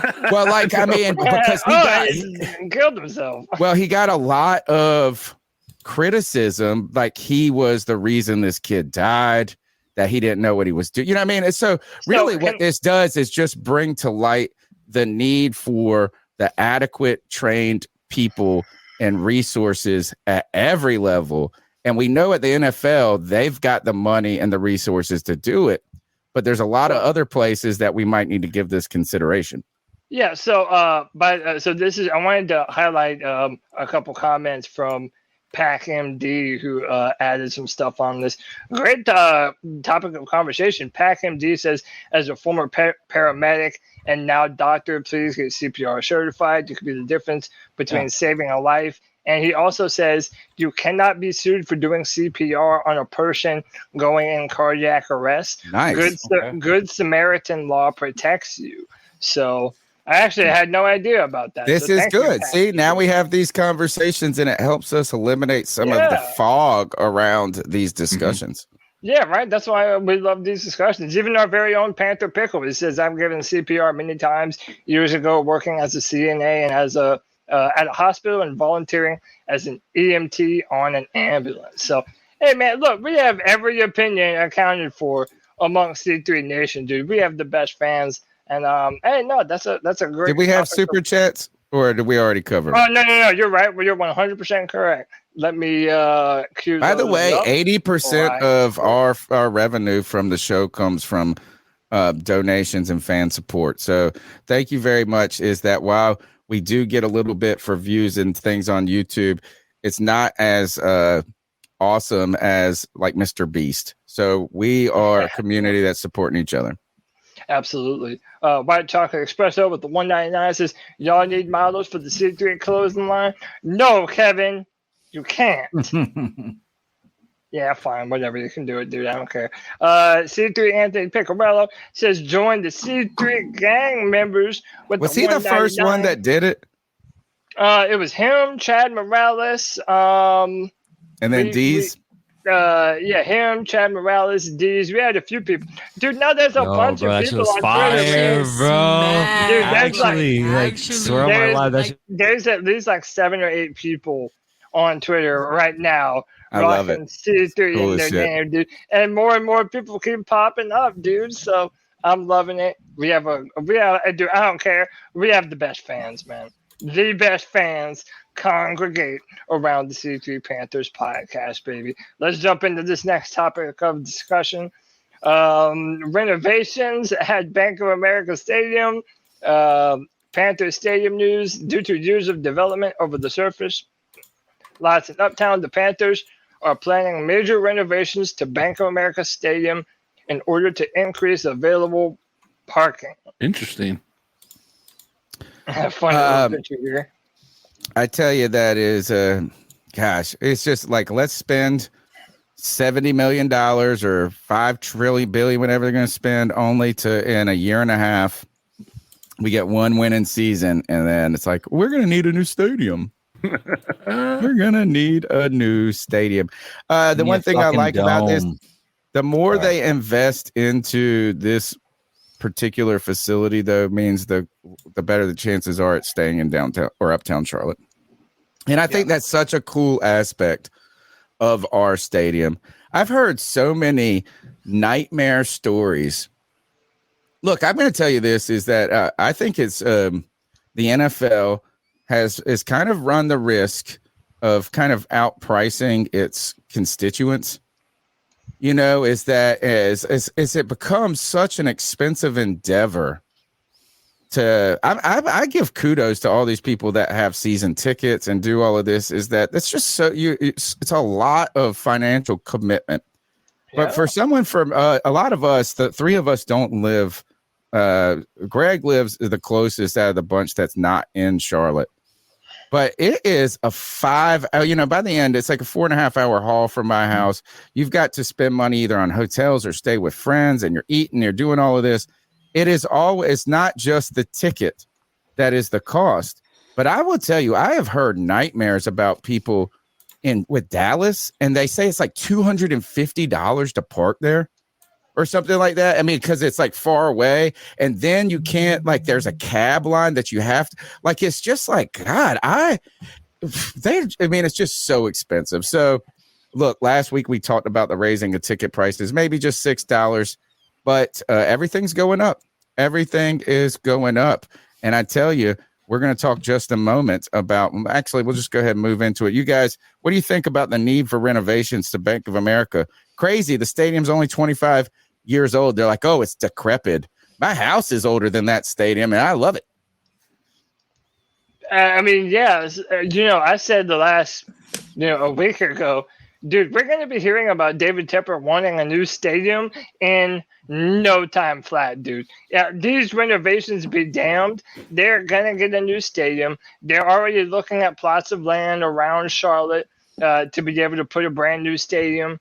And it's something that's going to happen, man. That's the name of the game, especially if the Carolina Panthers do finally start to, become a good team and continue to build up in the right direction. Now we have this number one pick in the draft, and it's really, the excitement has never been higher than it is right now. I want to just jump ahead, since we're talking about the costs and the investment and the team. Let's go to the story that I'm bringing up here. Let's go ahead and pull it up. This is on the Chamber, I think it's called, chamber.com. It's a newer website. It's a long form discussion about power in place in North Carolina. They are not a NFL. They're not a sports thing. This is a journalism heavy hidden thing. And this was a comparison. It's an interesting thing. I'm going to try to get this guy on the show. I think Eric Frederick wrote this piece, Why the Canes Are Hot and the Panthers Are Not. And what he said is this: he was just interested in the way these two owners kind of either came into this moment and kind of how they've tackled it, some of the similarities and differences. He starts out in the subtitle. It says, look, 2 out-of-state wealthy businessmen each brought major league sports franchises in North Carolina in 2018. The 2 franchises have moved in different directions since then. What's interesting is both of these guys also share a very similar story of kind of the rags to riches, the regular guy to the big deal. And ultimately, there's only 2 things I really suggest giving this a read. It's really neat.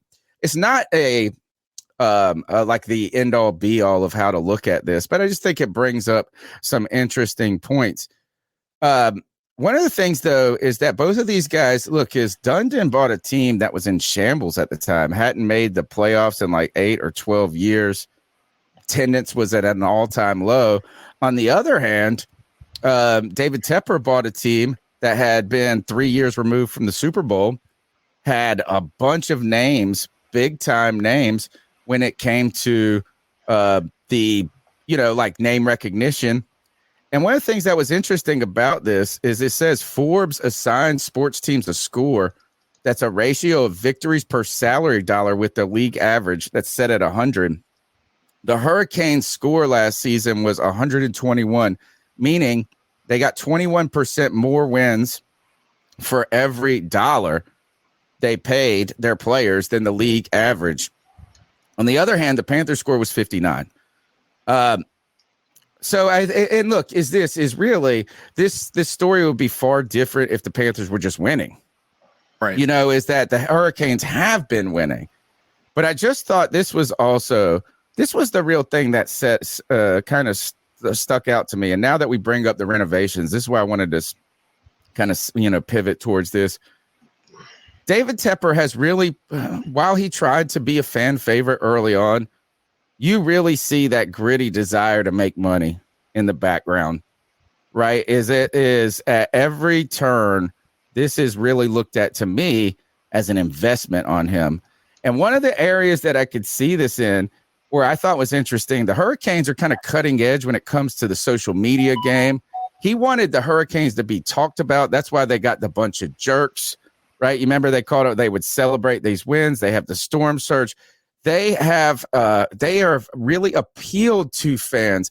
It's a very fun experience.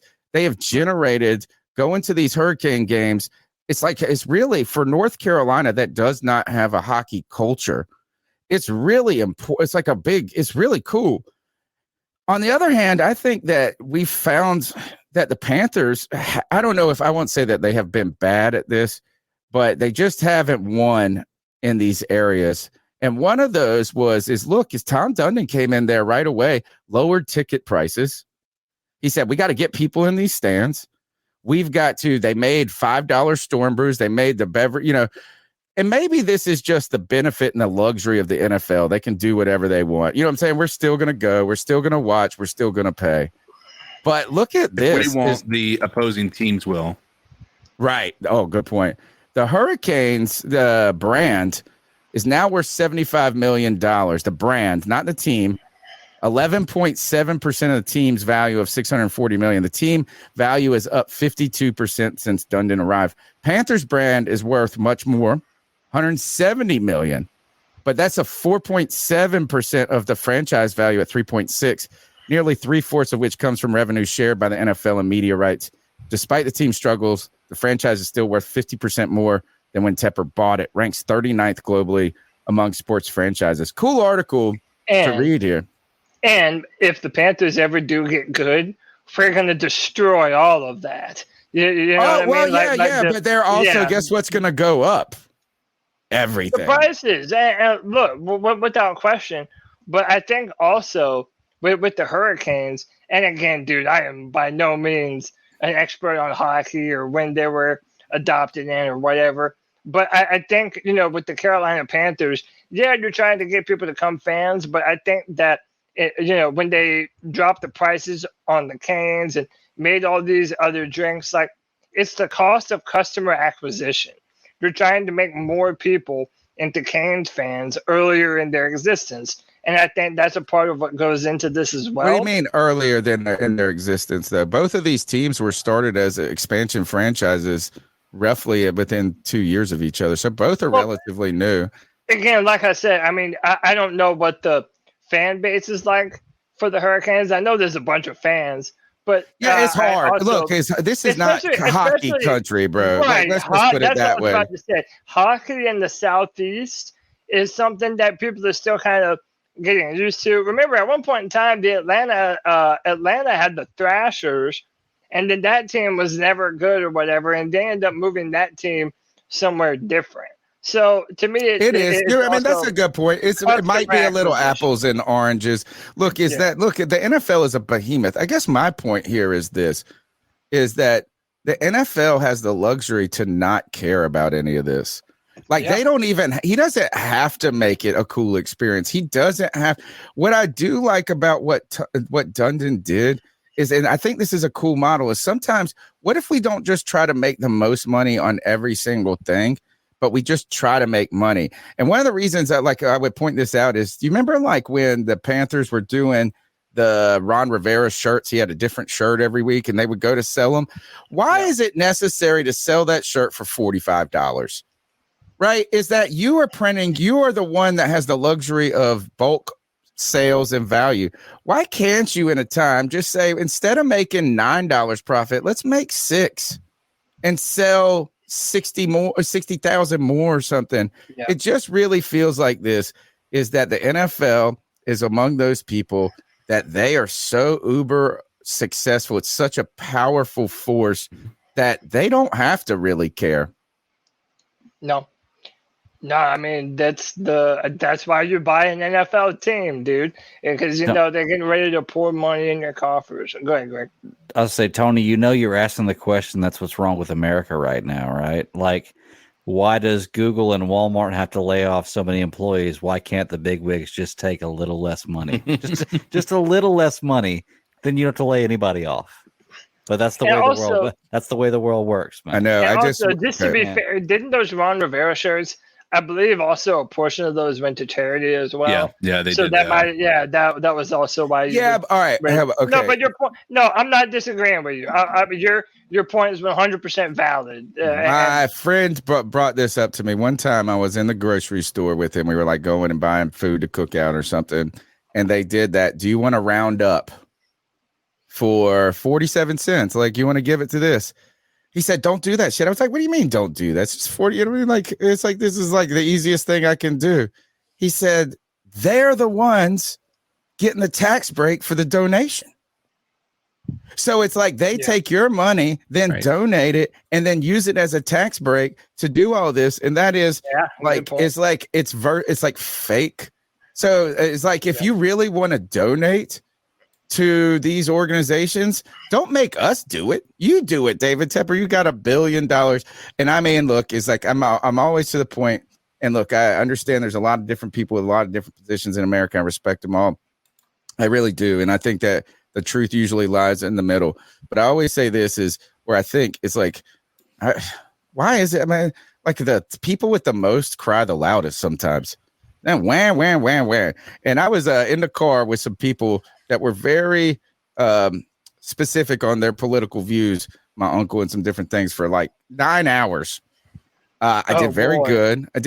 No, it's like as I'm getting older, I'm trying to be more respectful of just opinions and I'm not going to change people's minds as much. But I did say this is like, we were talking about inflation and some different things. I want to go for, and they were like, you know, I mean, it was all market factors. I was like, yeah, those are some cases. There's some real truth to why things are going that way.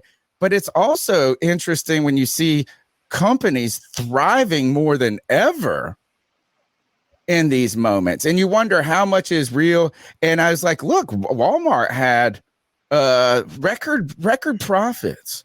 And they were like, no, Walmart's struggling. I was like, what do you mean? He was like, I read an article that they were closing some stores. Bro, they made $800 billion in profit or something last year, or some shit like that. It's like, he's like, the operating costs are going up. Yes, but so anyway, donate.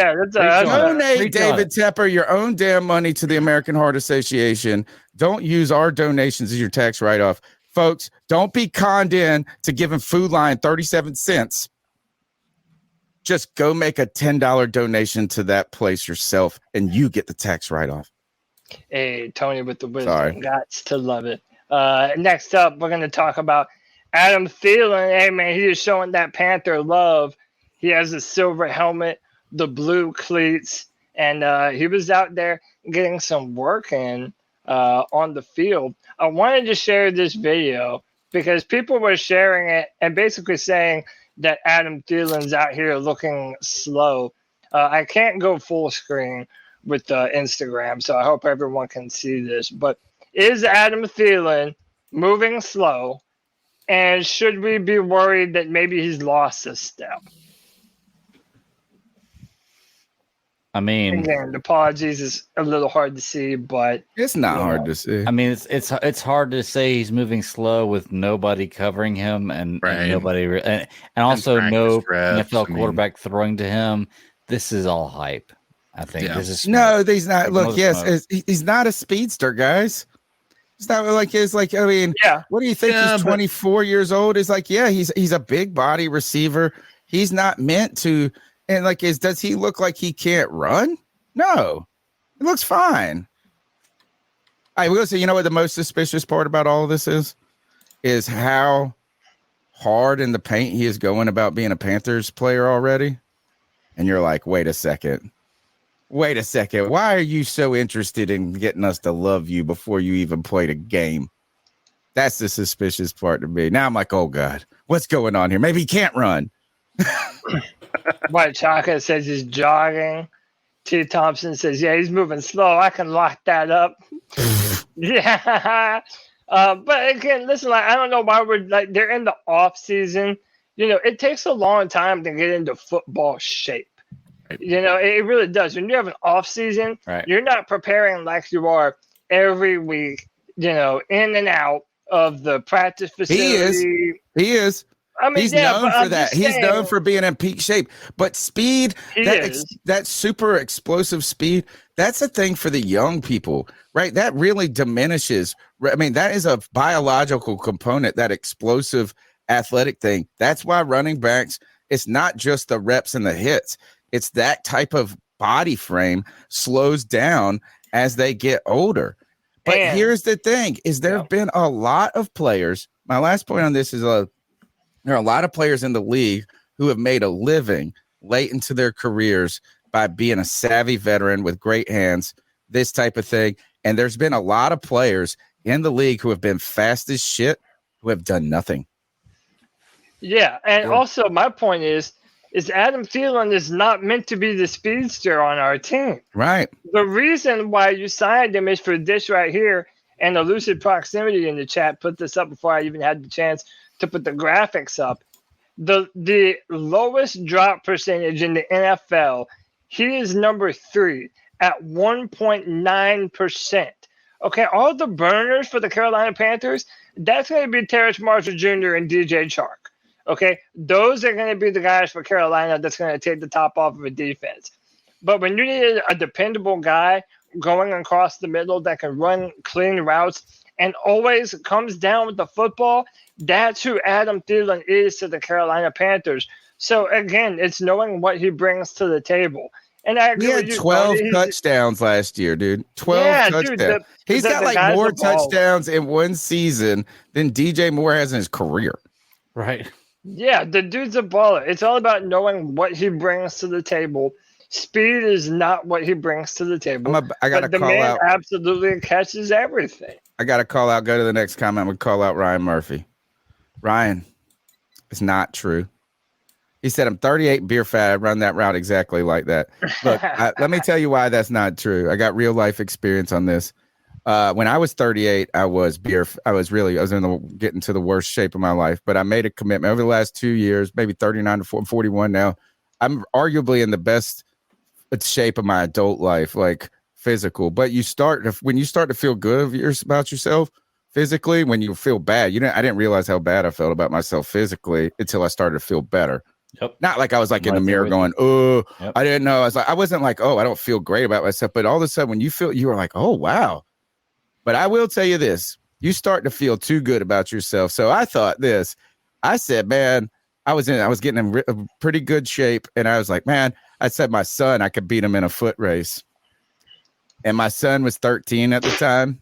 He said, you thought.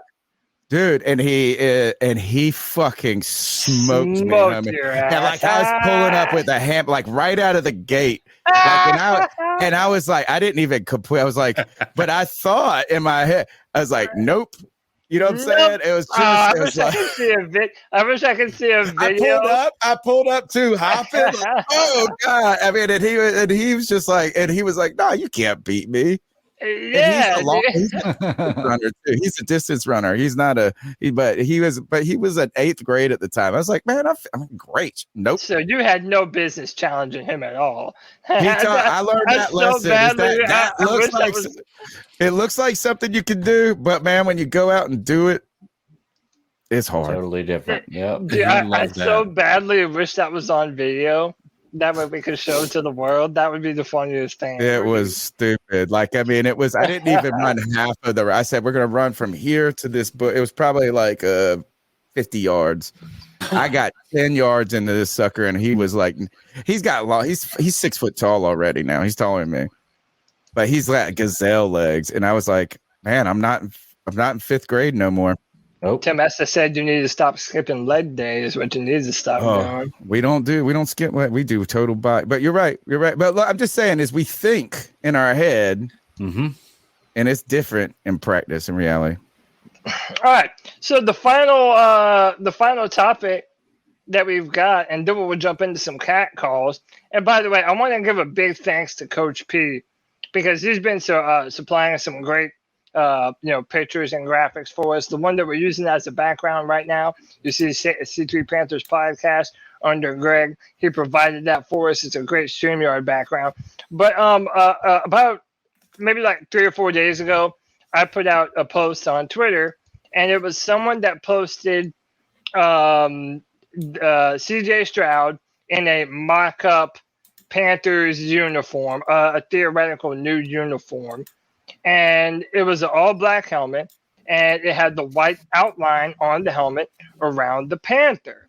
And I said, this would be perfect if only we were able to get rid of the white outline and it just be our logo on a black helmet. So shout out to Coach P. He actually provided that to us on the left. This is the Panthers helmet. If we had an all-black helmet, with a white outline and without a white outline.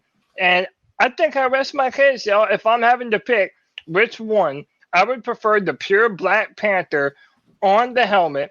That way it's only the blue and the white of the logo 100%. that ends up popping on the helmet. It's minimalist. Dude, I say it like this. It's like a panther stalking you from the bushes at night.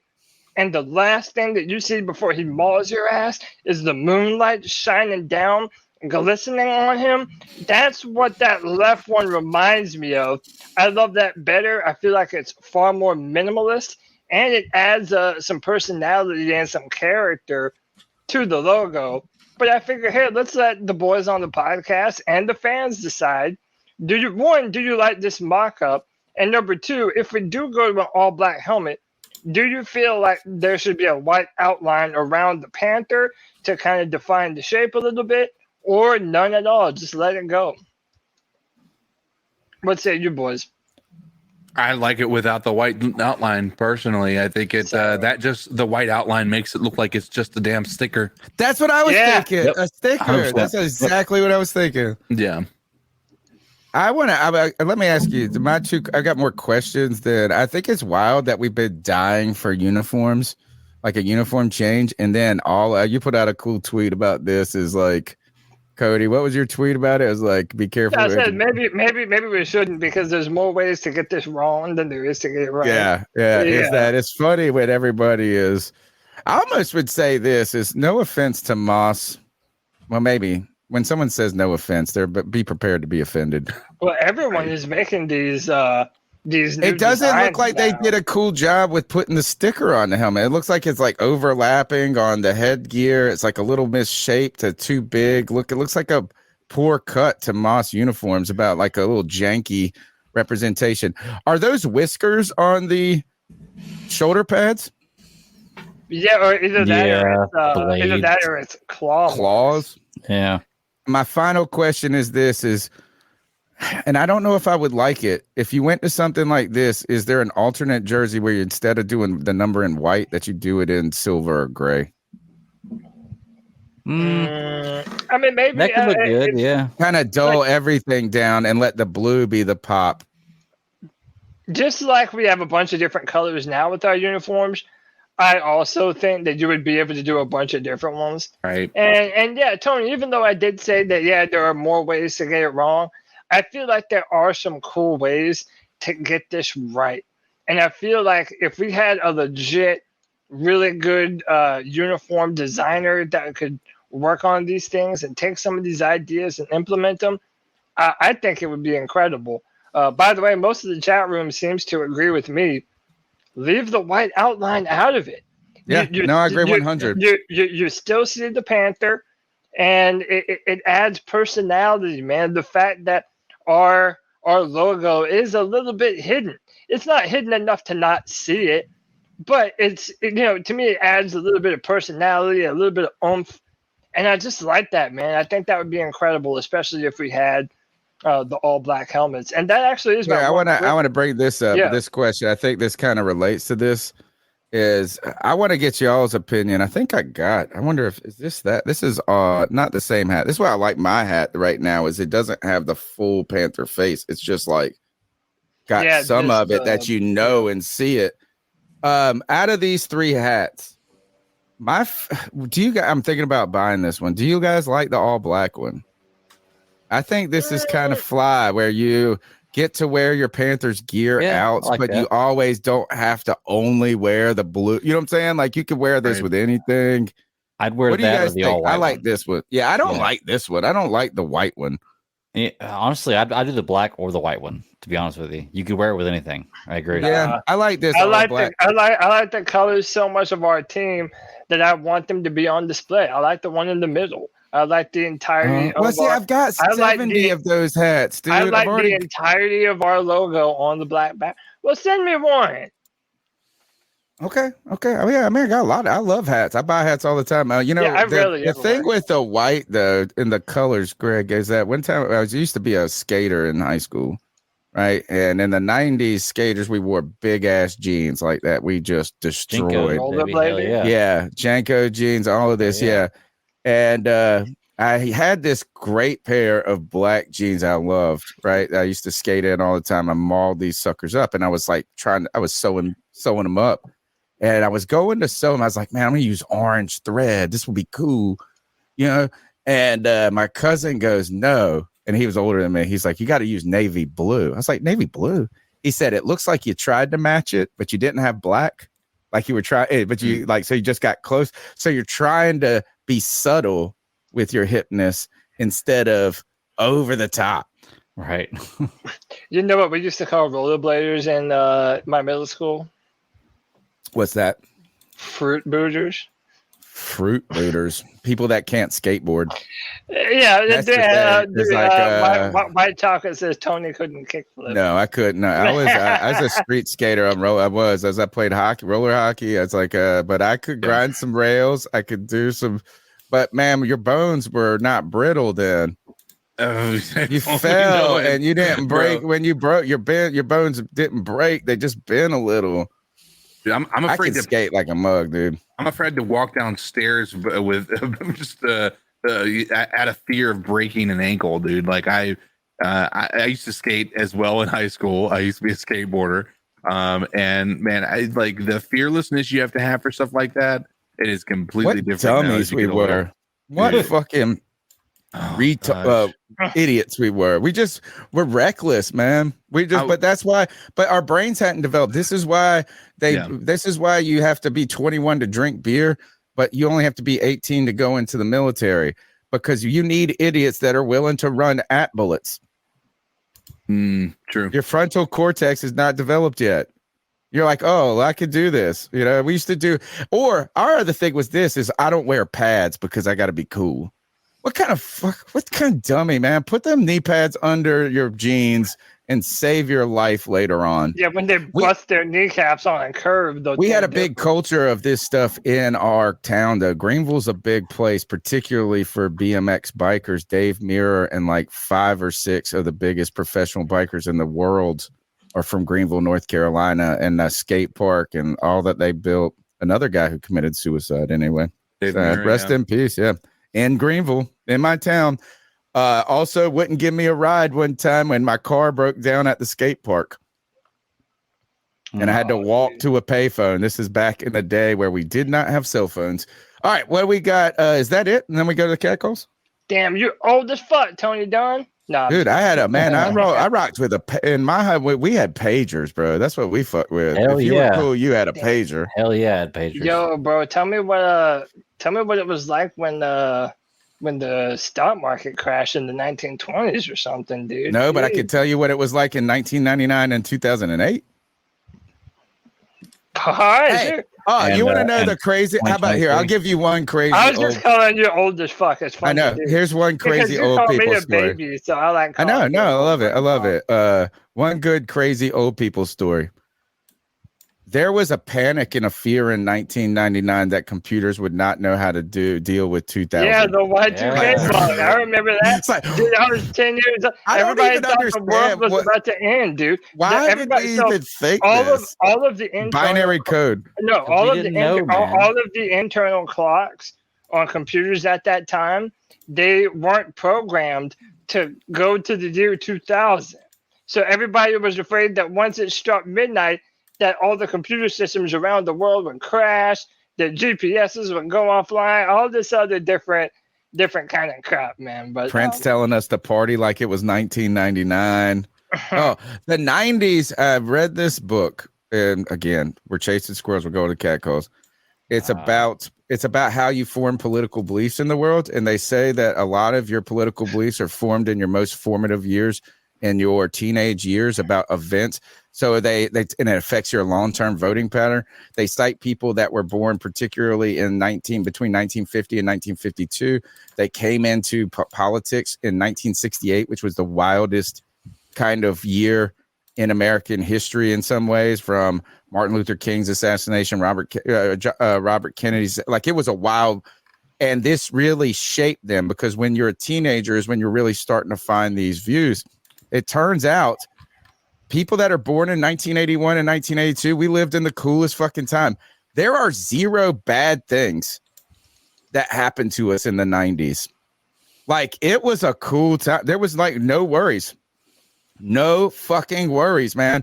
It was the next generation that had to deal with 9/11. I was in college by that point. Like, the worst thing we had was a president getting a Hummer in the damn. That's the most controversial thing. Yeah, the most we lived storm, to be fair, but and also, by the way, a little bit before though. 91. I was 11, so I wasn't in my I was between. They were saying this is you form your political beliefs between about 15 and 19. Like, not your political beliefs, but the moments.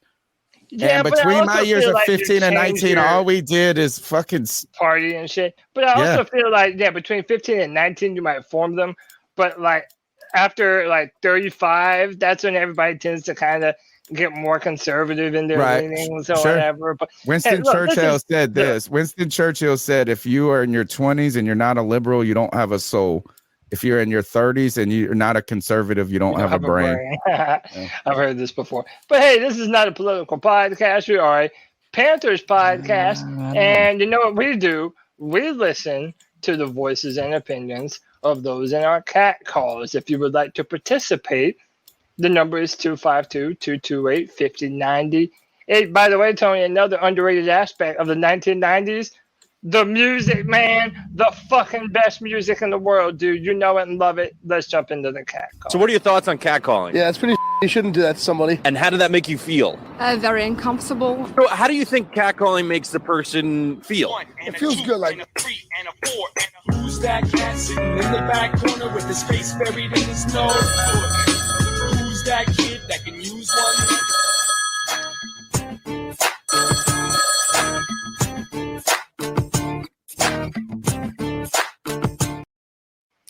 Sorry, man. Damn, Google just made me verify my account. It's JJ calling back, and I'm going to shy away from all the draft and the quarterbacks and all that today on my call. I want to talk about Brian Burns, really, just because, I'm always going back and forth when I think about him. One day I'm like Cody, where it's like he doesn't have the help around him like all these other great pass rushers do.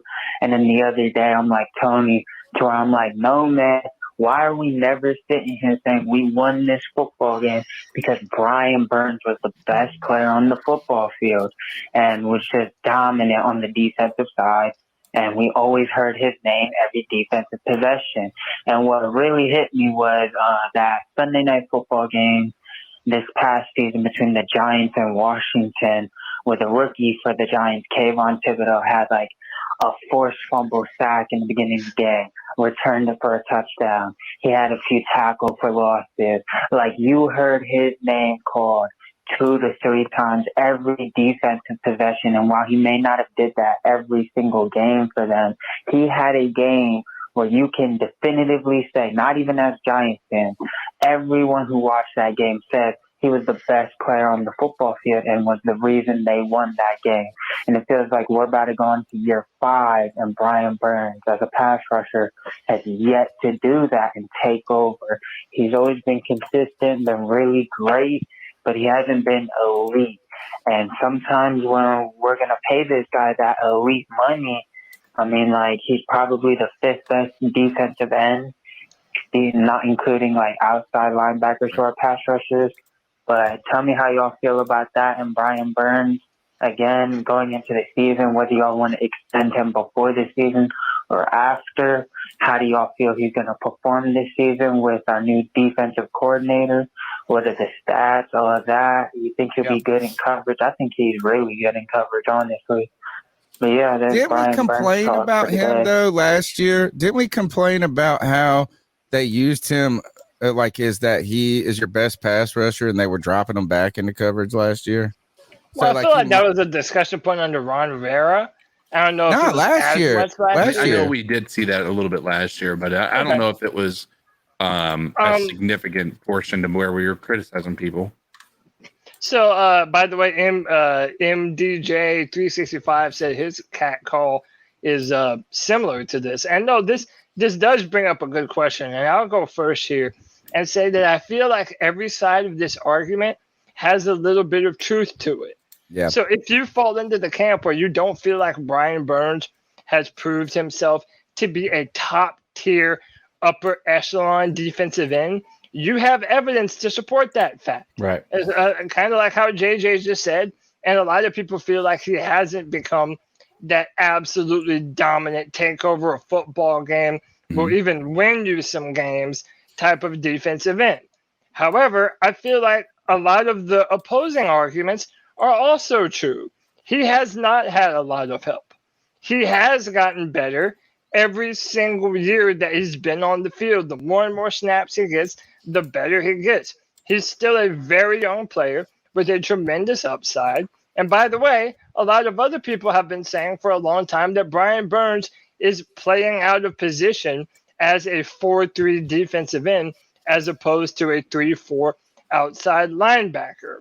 I wish that we could. But then you better pay him before the season, before he goes off or something. And so I really do wish that we could have gotten to see a little bit of Brian Burns as that pure 3-4 outside linebacker, but we're not. And more than likely, before the start of the NFL season, we're going to be talking about a brand new Brian Burns contract. So up here on the screen, I have the highest paid edge defenders in the NFL.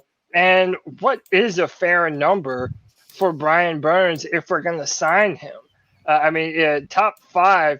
So Bradley Chubb is at $22 million per year, and he's the number 6 highest paid in the NFL. So where's Brian Burns going to come in at? Well, here's the thing, though, is it's kind of this is kind of like when you just compare it to current salaries. The problem is that salaries inflate every year. So is that is you can't be like, well, he shouldn't be the highest paid or this and that because they signed their contract at a different time. Right. So automatically, that's kind of like the quarterback argument. To reset it. Yeah. Yeah. I mean, and I don't know if he's got to be the highest paid. I think this is, to me, Brian Burns is very much like DJ Moore.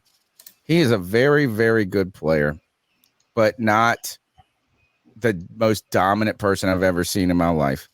And somebody I'd rather have on my team than not have on my team.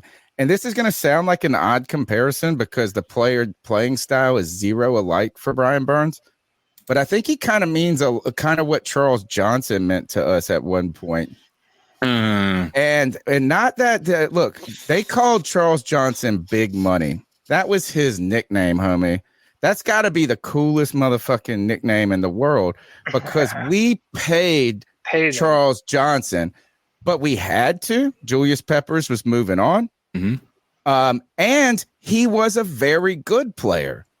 So it was like this. It's like, is Brian Burns, all my argument has been is that Burns is not the top of the top in the league. Right.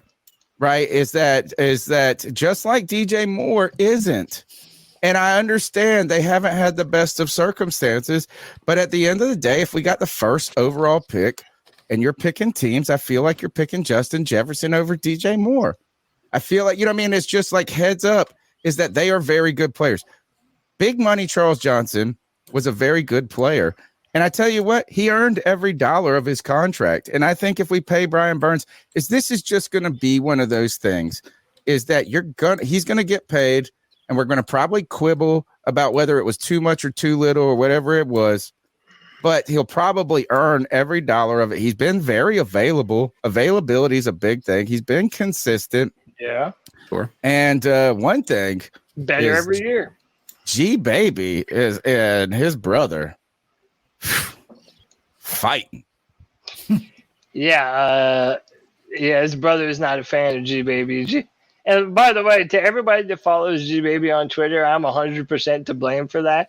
Because I'm like, gee, all you want to do is argue. Why aren't you on Twitter? It's kind of the place to be if you want to argue about Panthers all the time. And they don't get to know him, and it's like G Baby Express. Yeah, dude, I'm kind of responsible for the monster that is G Baby on Twitter.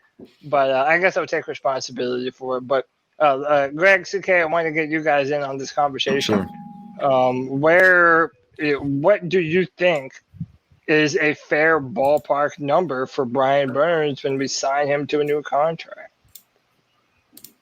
I mean, I hate to say it, but I think he's still going to reset the market, especially if it's, I don't know. None of the defensive ends got a big contract this year, right? None of the considered the better ones, right? Well, I do think Nick Bosa, because him and Nick Bosa were in the same draft class. And I wonder if this is a situation where Burns and Bosa want the other guy to get paid first. That's exactly what it is. No, that is exactly what it is that if Nick Bosa gets a big one, that's going to help Brian Burns. And if Brian Burns gets a big one, that's going to destroy. It's going to fucking, catapult him. Because look, is that you got to, honestly, just real across the board, who would you pay more? Nick Bosa or Brian Burns?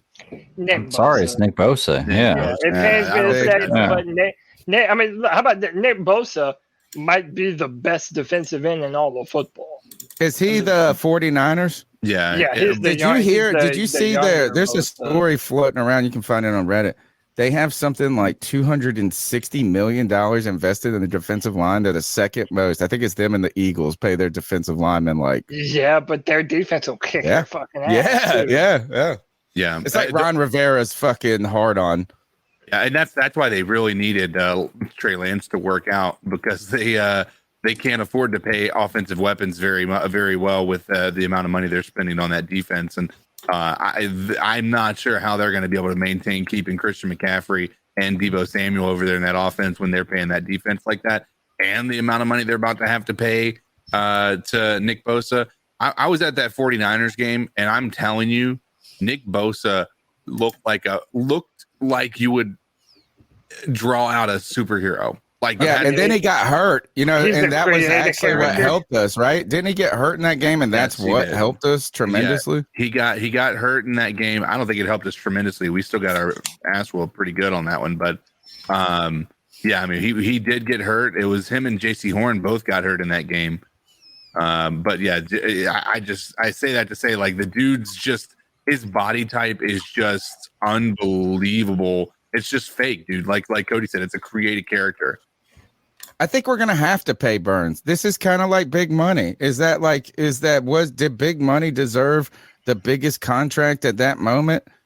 probably. I mean, you know what is like, but the thing is you are what you get paid, and you're gonna need Brian Burns. He's an important part of our defense, and we're not ready, especially making some of these aggressive moves. We can't have our defense regress so far.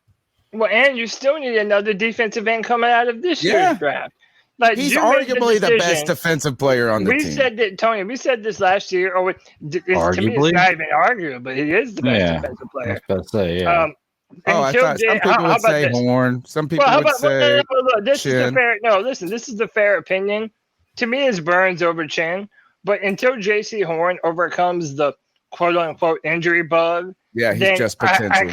I can't put Horn over Brian Burns. Brian Burns is probably the very best player on the entire team, not even just the defense. Like, he's that kind of a player. Oh, that's a great question. Go ahead. Yeah, but no, but like when it comes to this discussion, a good poll right there. The Panthers made the decision that they were going to pay Brian Burns when they decided to not trade him in the middle of the season last year to the Los Angeles Rams for some future number 1 draft picks. So at that point in time, I felt like we should have done this deal last year, guys. I've always been the guy that's get ahead of this.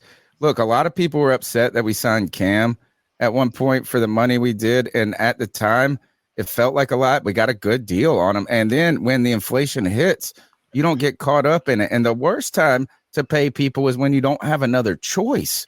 Right. So it's better to pay them to when they get the leverage. I think we should have done this deal last year. So been ahead of the curve. I kind of agree with you. Vol guys says him and Max Crosby are comparable. Somebody says Frankie Louvu. I love Frankie Louvu. I don't know if I can call him the best player on our team or even the best player on our defense. Like, he's a fan favorite right now. Yeah, he's a fan favorite, but there's no way that you can say Frankie Louvu is more important to the Panthers defense than Brian Burns. No, I think you're right. I think it's Brian Burns. I think you're right. I can't even think. And now I'm wondering, is he the best player on the team? He is. I think he might be right. Everyone else is too young. Like, maybe it came at corner one day, but he was a rookie last year. Taylor Derek Brown is really stepping up. Nah, but I would still put Burns over Derek Brown, wouldn't you? Yeah, I agree. No, I agree. I think you're right. Now that I think about it, I don't know a player. And to be honest, I would probably still put Burns as the best if we still had DJ. Oh, I agree. I don't think it's. I don't even know that I would say that's a question. Wow. What about CMC? No, I would not say that. But then you would say but the argument would be is availability is your best ability. I mean, if CMC had stayed on the team, I think it would be hard to argue that he would have been. I think him and Brian Burns would have probably been kind of shoulder to shoulder. Because, I mean, last year, when healthy, CMC is the best running back in the NFL. But even last year, that's not even true, dude. Like, I mean, yeah, it is. Yeah, it is. Not, he was on our team for the majority of the season, for a good portion of the season last year, and he did not perform well. Now, I know you can point to other things as being the reason behind that, but our whole team was bad. We were fucking okay. I mean, like, who is the best running back? I think he is the best. Like, but that same argument applies to Brian Burns, Tony. No, I don't think he's the best defensive end in the league. No, I mean, right, but you could say top 5, and you know what? I might concede. So you're saying maybe CMC is the best running back in the league? If when he's healthy, I think he is the best running back in the NFL. Here's what I'll say in my argument against that is, he had one season of just incredible basically performance, right? He was a good player last year, but by no means did he outperform a Nick Chubb. I think Nick Chubb is, I agree with that. Is that, that's the one person I would say is the most underrated running back and arguably the best running back in the league is Nick Chubb. But I just want to put this out. I didn't want us to draft Christian McCaffrey. Right. I wanted Leonard Fournette. Me too. I thought Leonard Fournette was going to be like Bo Jackson or something. And so what I'm trying to say, I conceded that Christian McCaffrey is a special player. Right. Like, I got a lesson taught to me on that. I think it's what I would argue is it's Alvin Kamara and him at this point, and but now age is starting to set in for those guys. But I don't think that Brian Burns has ever been even in the consideration for the number one defensive end in the league. There's an argument for McCaffrey being the number one. Let me ask you this. Do you feel like because you have not seen him become the number one defensive end in the league that he isn't capable of becoming that one day? Man, he's been in the league for a minute, bro. Mm-hmm. I just think he's going to be a very, very good player. I don't know you know what? It would be awesome if he gets 16 sacks next year. Then I'll be saying he's the best fucking defensive end because Myles Garrett was just a very good player until he had that giant year, 18 sacks or whatever it was. It's all about performance and opportunity, and until then, it's excuses and potential. It's Bitcoin. It's speculation until it pays. And I think 9 sacks, 10 sacks consistently across 3 or 4 years on a defense that struggled is a good accomplishment, a very good accomplishment. I'd rather have him on my team than not, and I think you got to pay him. Go ahead. Look, Brian Burns is the guy that reminds me of. I think that in any given year, he could be the best defensive player that year. I don't think he's going to be a perennial top 3 player in the NFL. I think that he'll be a very good player for his entire career. He has the potential to maybe 1, maybe 2 years be the best defensive player in the league. Has the potential. Is not that guy yet. Right. But can get there. But I don't believe that he's going to go down as a guy that everybody remembers. No matter what team you pulled for, you knew who Brian Burns was. I want to address this as Quibble Gabble says he says, you got to be kidding me talking so shitty about Burns. This is, I think, is kind of problematic in the way we discourse today. Is like we have to either be all or nothing. Right. Yeah. It's like I'm trying to be very I'm trying to be very complimentary of him. I want to pay him. I think it's going to, whether and you know what? Who's the very guy on this podcast that gets most upset with the draft heads because they're like, oh, I would have drafted him at 18, but not at 7. Yeah. Right? Like that shit bothers me. So you know what? He's going to get paid based on a number of factors. His play is part of it. The market, what's going on for the team, all of these. I'm just saying, I've seen Julius Peppers, bro. White Chocolate says his stats are the same as Peppers and Peppers' years in the league. That's the fucking biggest lie in the history of the world. I think they are comparable numbers. They're not. They are not comparable at all. Now, are you saying that because you don't want to believe it? Or no, I promise you. Do the math. Do it. He had 12 sacks. He had 12 sacks in his rookie year. Only played 12 games. Okay. 12 sacks, rookie year, 12 games. I want to say this, and I'll be very short. I'll pass the mic to CK or whoever. I'm choosing to be an optimist. So just like I said, Terrace Marshall Jr., in my opinion, has the capability of being a number 1 wide receiver for the Carolina Panthers. I have no reason to believe that Brian Burns will not continue on the same trend that we have seen him down the past few years. At only 24 years old, we're all agreeing. People really don't. They underestimate the athleticism of a Brian Burns. So even though he might not have necessarily proved his worth to every single Panther fan, I'm a big believer that this year, 2023, is going to by far be the best year for Brian Spider Burns. And isn't this a cool part about this is that the difference between 9 and 10 sacks and 13 and 15 sacks is leap years. Yeah. Right? Because you come and really it does tens of millions of dollars. Yeah, and the other thing is this is 16 sacks like Hassan Reddick had on a team that makes the NFC champ, the playoff, the Super Bowl is different than 16 sacks on a team that finishes 5 and whatever. So there are other factors that are, it's not only stats. It's kind of like this. Do you remember Blake Bortles was the best fucking fantasy quarterback in the world because he had a bazillion passing yards in the fourth quarter but he wasn't the best player.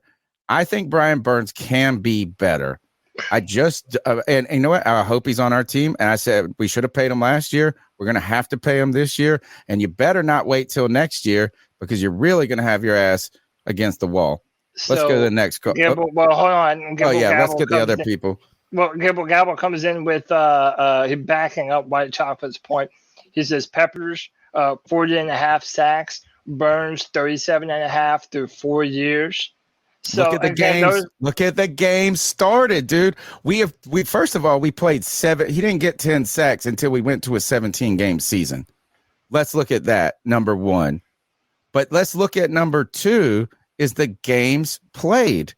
12 sacks in 12 games is different than 12 sacks in 16 games. It's just different. He missed 4 games because of a suspension to start his rookie year and then came out and was the best defensive end in the league. So yes, but if you really in your right mind, if you what a fucking travesty it is to compare a future. JD says impact isn't comparable stats, maybe. Yeah, so again, there is some nuance to this. They played more. They're playing more games now. You guys didn't watch this, dude. Didn't play. Early in his career, there's some points. Guaranteed these bitches. No, if I didn't mean bitches like that. I didn't mean to say it like that. But like, if you weren't, did you see Peppers play? It's like being like, oh, Randy Moss was kind of good, but we got comparable numbers. No, these mugs are a different level good. All right, let's do some more cat calls. Yeah. Hey, C3, this is Al the Sailor. What's up, Al? I just watched that Bryce Young breakdown, and I'm not seeing it. I don't like the way that his foot keeps coming up when he's throwing the ball. I said that. He's a jump thrower. Cody said it. I'm like, damn, Cody's still in my, because I wrote it in chat. I'm like, damn, Cody's still in my shit. But then it was fucking recorded like 2 weeks ago. Good shit on that one, Cody. But his back foot coming up, that's not good. And then the scrambling in the pocket and the hits he's taking, that he ain't gonna last. He's not gonna last in the NFL like that. And his throws didn't seem like they weren't really that accurate to me. I mean, he had a couple good throws, but only good throws he had were like quick slants and quick outs or whatever you want to call it. But I don't really see it in him. I mean, I would take AR over him. Wow. And CJ, of course, I would say first, but he didn't really look that accurate to me. Too small. And the back foot thing, that has to get fixed. But thanks, guys, for taking my call. I'll be listening probably after you record this. So, all right. After you record the show. So, all right, guys. Have a good one. Appreciate you, Al. I mean, listen, if Bryce Young is not going to be everybody's cup of tea, it's like straight up, the dude is small.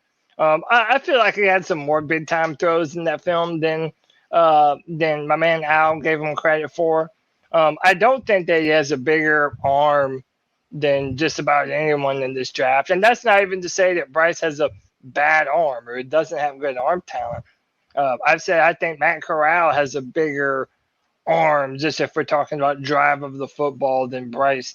Now, again, that doesn't mean better player, but, it's something to consider. And we don't know who's going to be the better player. That's the thing, is that you never can know who will be the better player. It's just is that I don't know. No, you know what is that? First of all, I'm going to be happy with either of these people. Like, man, I'm just going to be happy that we confidently pick somebody. So I don't really care. I'm not going to go freak out and say this was a bad pick because he's small, right? I've heard people say, though, when you talk about quarterbacks, they're all really good at all this stuff. And you're really looking for people who are exceptional at some things. That's one argument. But at the same time, being exceptional but not being great at any, good is also happened to a lot of people. I think that Bryce Young, I hope if he comes to the Panthers, that he is super successful. I'm a little bit and you know what is that his mental toughness or confidence and all of that is impressive. Like I saw somebody put up a clip of him and that LSU, I think it was LSU or whatever. They were like, I had to go 95 yards in a minute and 30, and he was just like smiling. No, that was and Auburn. Somebody called him and they said this psychopath over here is smiling. Like he's like, you know what? That actually is a trait that is in Pat Mahomes, that's in Josh Allen. These guys, it was in Cam Newton. Remember 2015 after that Giants game where Cam Newton I don't know if it was the same with Cam. And I love Cam more than anything. But I look, as you remember when Cam would pray before the game, he would lick his lips. I always said we should have run the ball on first, and Joey Riolano was the one that said this. Just run the ball with Cam on the first play. I don't care if you get no yards. Just get some dirt on his jersey, and then he loosens up. He was his own critic in those. It's like he brought even more pressure. What I'm saying is this. We used to think if you got up a touchdown and you had only a minute and it was under 2 minutes, game's a wrap. You go and play Patrick Mahomes, and you got more than 40 seconds, and this motherfucker is going to fucking toast you. Tom Brady. It is an intangible quality, and that is an impressive thing. It's just, do you bet on that? I don't know. I think CJ Stroud is the guy they go with. That's who I think in my heart of hearts, that's who they're going to go with. I'm going to root for Bryce Young. I'm going to root for CJ Stroud. I'm not going to root against him. And if Bryce Young becomes a Carolina Panther, we are going to be, as someone who's 5'9 3/4, I'm fucking all in. Yeah, we love the little guy all of a sudden. I'll also say this. I think whoever the Panthers draft is going to go to the far better situation. I think that the Panthers that's what I think too. Yeah, the Panthers are I made a bet with Monty. They're better built to have more success coming out of the gate than whoever ends up being drafted by the Houston Texans. And you guys got to remind me of this. I made a bet with Monty, and I don't get involved in y'all's talk as much because I get angry. I get mad. So, sometimes I get like, because I don't think anybody gives me any credit about knowing football sometimes. And I don't know football. I just like my team and I have the eye test. Football fan. Yeah. But my bet to him was this. I said, I bet you $5 CJ Stroud is the pick and it's not Bryce Young. And he didn't want to do that. He was like, I bet you $10 that Bryce Young has the better career or the better rookie season. I said, no, I will bet you $5 that CJ Stroud's the pick and $5 a separate bet that he has the best rookie season. Because if CJ Stroud is the Panthers pick, I think he has the best rookie year. Yeah. If Bryce Young is the Panthers pick, I think he has the best rookie year. But I don't necessarily think that either one of these guys going into Houston is going to be better situated for success. Yeah. So that's why I said they've got to be two separate bets, because I think it's going to be Stroud, but I also think if Bryce Young came to the Panthers, he will have a better year than CJ Stroud would have with the Texans.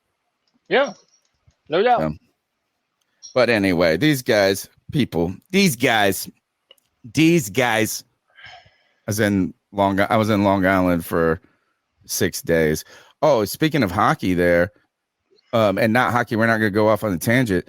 What's really interesting is that college sports are a non-discussion in New York. Like not interested. Oh, dude, I know. My brother lives in Connecticut, and he's from down south, and he's like, dude, up there, especially like college football, dude, there's no one good up there that they give a damn about. No, and almost to the point where they don't even really care about college. College is just a quick way to get an advancement. But there's so many it's a really different thing. Like I was telling what I do for a living. Well, at the town I live, we're catching up with people, and it's just like not there. They're Ranger fans, a lot of them Jet fans, but they're pro sports people in the North. Let's go to the next call. What's up, everybody? It's been a minute. I miss you boys. What's up, dude? I haven't been on the Friday free for all in a hot minute. I haven't been able to talk to you guys. hope you guys are all doing well, man. You know, it's been a minute. But hey, look, it's Monday. Cam got signed by the Lions, and let's hope to God that Jared Goff can stay fucking healthy throughout the entire year because we play the Lions this year. That's not real, is it? In their home stadium. Bro, I haven't heard that. That's news to me. And we face fucking Cam. Like, I don't know how the fuck I'm going to feel about that, man. It's already bad enough that I had to deal with him when all the New England fans were like, "Oh, we hate Cam. Let's go back to Brady." Oh, I wanted to just chuck myself out an open door on the highway doing 70 whenever I would hear that crap. I mean, I'm happy for Cam. I really am. I hope that he gets the chance to at least start a game or two, and I hope that he looks confident. You know, I really do. You know, Nick, you might have been the victim of an April Fool's joke. Same thing goes for Sam Darnold. Same thing goes for CMC. I want them all to be happy and successful. Okay, but except when they play us, I hope that they get absolutely nothing. So I also haven't chimed in since the end of the season, and like you guys know, I was pretty adamant on Steve Wilkes, and at the end of the day, he literally got the best that he could have ever got. Him being the head coach in Carolina, while it would have been great, okay, I would have absolutely loved to see it happen. Okay, his floor in San Francisco is almost what I'm not going to say what the ceiling would be here. Okay. But he has basically set himself up to get a head coaching job next year or the year after, if he even wants to do that. He could want to stay in San Fran and just be the DC because let's face it, they're stacked right now. Who wouldn't want to be a coach on that coaching staff? So I'm happy for Wilkes. I'm happy for Darnold too because, I mean, he's going to San Fran. He's going to be with Christian McCaffrey. Those two are bros. And you know, San Fran, they aren't a slouch. So I'm happy for all of our old guys. Yeah. But last season was special. Just how it ended. And then every move that we've made this offseason has basically carried that magic from last. He might have got cut off. Oh, yeah, he did. So, Nick. Oh, wait, here, there's 50 here. Let's just play the little last bit of his call. It cut me off. I don't know where it cut me off, but 3 minutes. I just want to say, guys, you guys keep pounding. I can't wait to see what this season brings. If we don't go CJ Stroud, I'm going to lose my shit. If Bryce Young or AR-15 are there at 9, I am also going to lose my shit because that would just mean that we traded up for almost no reason. No, it's not true. Fight me. Okay. Well, Bryce Young, yes. AR. And by the way, Cody, I haven't been ignoring you, bro. You know how life gets. So it's all love, brother. All it's you all guys good. are doing well. CK, can't wait to see the little baby whenever she finally gets here.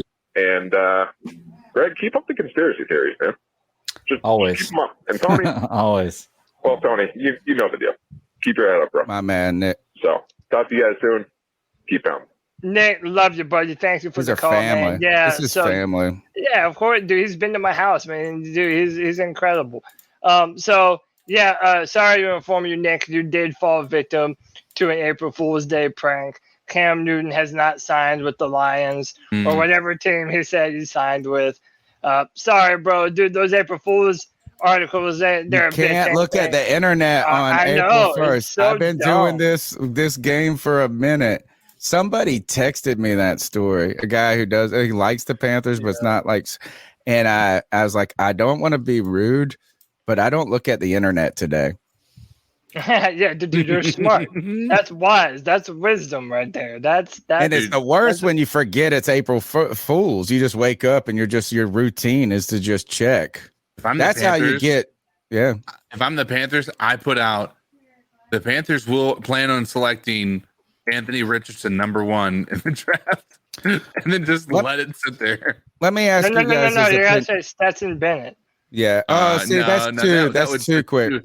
That's too much. Yeah. I want to ask your opinion on this. Is one of the best stories when we used to do the writing on CarolinaCatChronicles.com heavy. Like that's how this, the podcasts weren't a thing in 2013. It's like, so we leaned into the podcast because we knew that was our lane. But at one point, we were really working hard on that website. And one of the best stories in the history of our website was Ken Dye wrote this one, and I think it was Panthers trade Cam Newton, and it was an April Fool's joke. My friend, who is big into the chat GBT stuff, yes, he said, look, he sent me a message. He said, get her to write an April Fool's one, and I didn't do it. I didn't want to do. I don't like. I mean, I say I think they're funny, so I'm not hating on people that. Should I have done it for exposure? Or it's just like, you know what? This is the one thing is if it's like let the other people. But then you run the chance of people remembering you for duping them. And whenever they see Cat Chronicles, like, nah, fuck that website, dude. Right. Nah, they duped just not though. I think it's because I've fallen for it before. Yeah. I think it's because I've truly fallen for it that I'm like, I don't like this shit no more. Not like, I mean, it's not a dislike. I'm not trying to shit on people who do. Did I make the right decision, chat, in not putting up an April Fool's post on the website? Yes, you did. Thank you. All right. Anything else? Can we go to the next call? Yeah, do it. Podcast brothers, how y'all doing? G Cavassier. Hey man, you know that I like CJ Stroud being the number one pick, but I'm gonna be honest with y'all gentlemen tonight, y'all.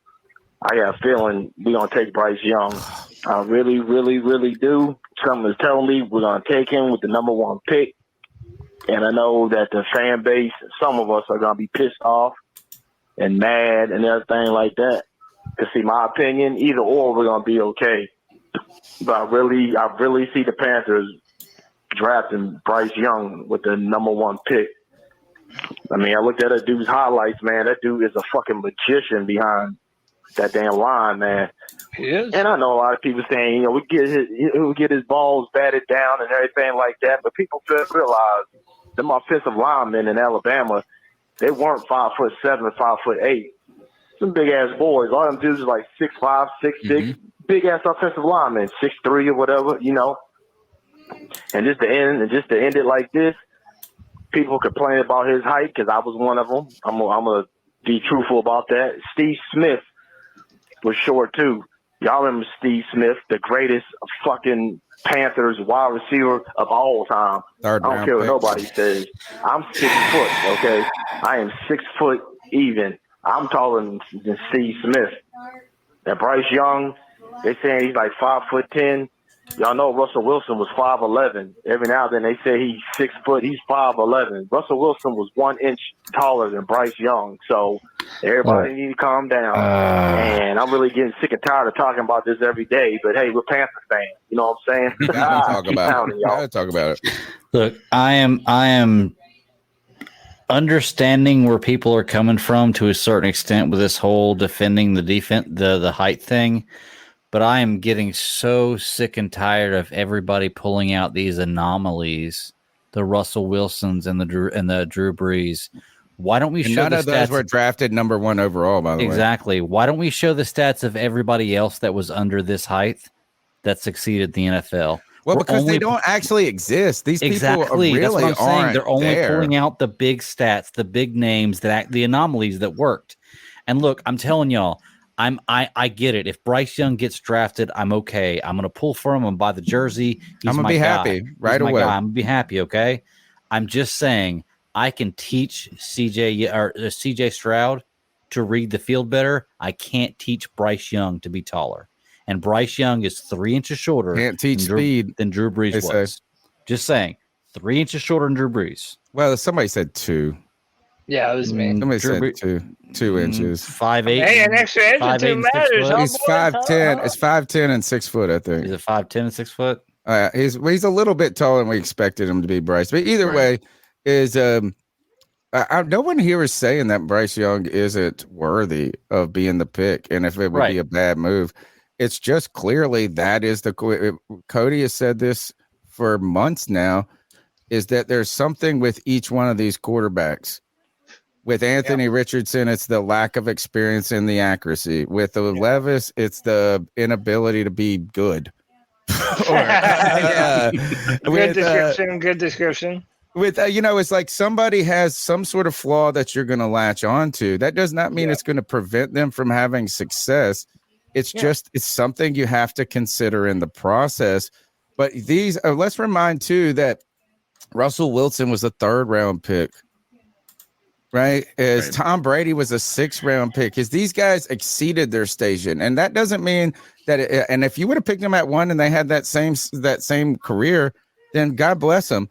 I want to make this comparison, and I'll ask you, Cody, because you're the draft guy, or it's not a comparison, a question. A lot of people talk about Kyler Murray and Bryce Young. Mm-hmm.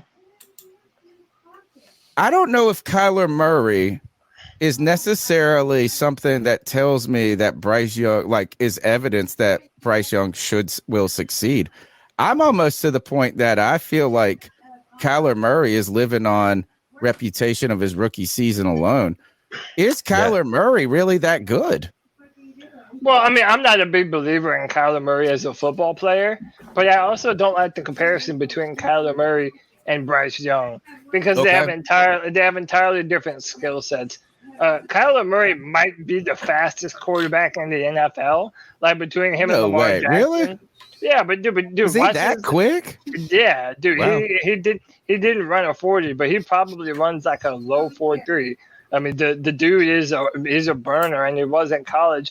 He could run away from you. And by the way, that was the point that Peter King was making in his article earlier, that, you might hear Russell Wilson and Kyler Murray, but he's not as built as Russell Wilson, and he's not as fast as a Kyler Murray. So when you factor that into the situation, it does kind of scare you, that size, even more. But Bryce is also better able to do things than either of those other quarterbacks were. They're very good under pressure in college. They always keep their eyes downfield. I feel like a lot of times Kyler Murray is looking to run first and throw second, whereas Bryce Young. Bryce is a pure definition of a pocket passer. And I saw somebody say in the chat earlier that they don't like the Drew Brees comparisons. I don't like them because they give them to every short quarterback. Right. Just because they're short quarterbacks. But if I'm being honest, and I believe I've said this before, Bryce Young to me is the only one that actually earns a Drew Brees comparison. Because of what they do well, and because of the arm talent, because of things like that. To me, those are a lot more in the wheelhouse of a Drew Brees, and his intelligence. That is, it's off the charts. That's really what you're paying for. You're paying for him being Peyton Manning. They're also saying that Bryce Young might be the smartest overall player in this entire draft class. Right. That's what you're paying for. That's what you're paying for, and that's a real skill to have. I guess what I don't want to. I shouldn't even say it. When it comes to the Kyler Murray thing, is I'm not trying to use it as a negative comparison. What I'm saying is I don't know if comparing him to Kyler Murray is a compliment. Right, I hear you. It's I'm trying to say Kyler Murray. I got questions about him right now. I got real questions about. Yeah. I mean, sure, I would love to have a quarterback that we could build around, and I would say this is that if he was on the Panthers, I'd be all in. But I don't think he's proven himself to be a great quarterback yet. I'll even go a step further. A lot of people are also comparing him to Tua Tagovailoa. And again, a lot of it is just because they're short quarterbacks. They're comparing them to other short quarterbacks. And I'm not saying that this is true for Bryce, but everybody looks at Tua Tagovailoa's numbers in college, and they're like, oh, dude, this guy is the guy. Everybody thought that Tua was a way better bet than Justin Herbert as a quarterback. I was all for tank for Tua. You know what? I still would have been happy if we got Tua. I'd still be happy.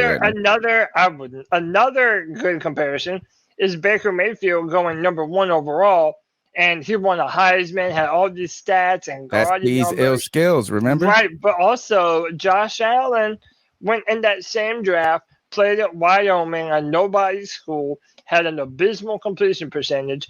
And dude, I don't care what anyone says. There is not a general manager alive that would draft Tua Tagovailoa over either Josh Allen or Justin Herbert. So just because a quarterback is better in college doesn't necessarily mean that they're the better long-term NFL prospect. Right. Nobody thought that Baker Mayfield should have gone 1 that year, though. I mean, he had the Nobody stats thought to that would no justify. when the Browns made that selection, it was seen as a reach. It was an analytics thing. They were trying to. It was outside the box. They thought so that's not even Sam Darnold. Yeah, which he's gonna have his best year with. He's gonna be starting. Yeah, fans are not ready for the Sam Darnold redemption arc. That's ready to happen. Go ahead, Greg. Can I be honest with these things? Is like I'm not gonna lie. Like nobody was talking about Patrick Mahomes being this guy. Nobody was talking about Justin Herbert.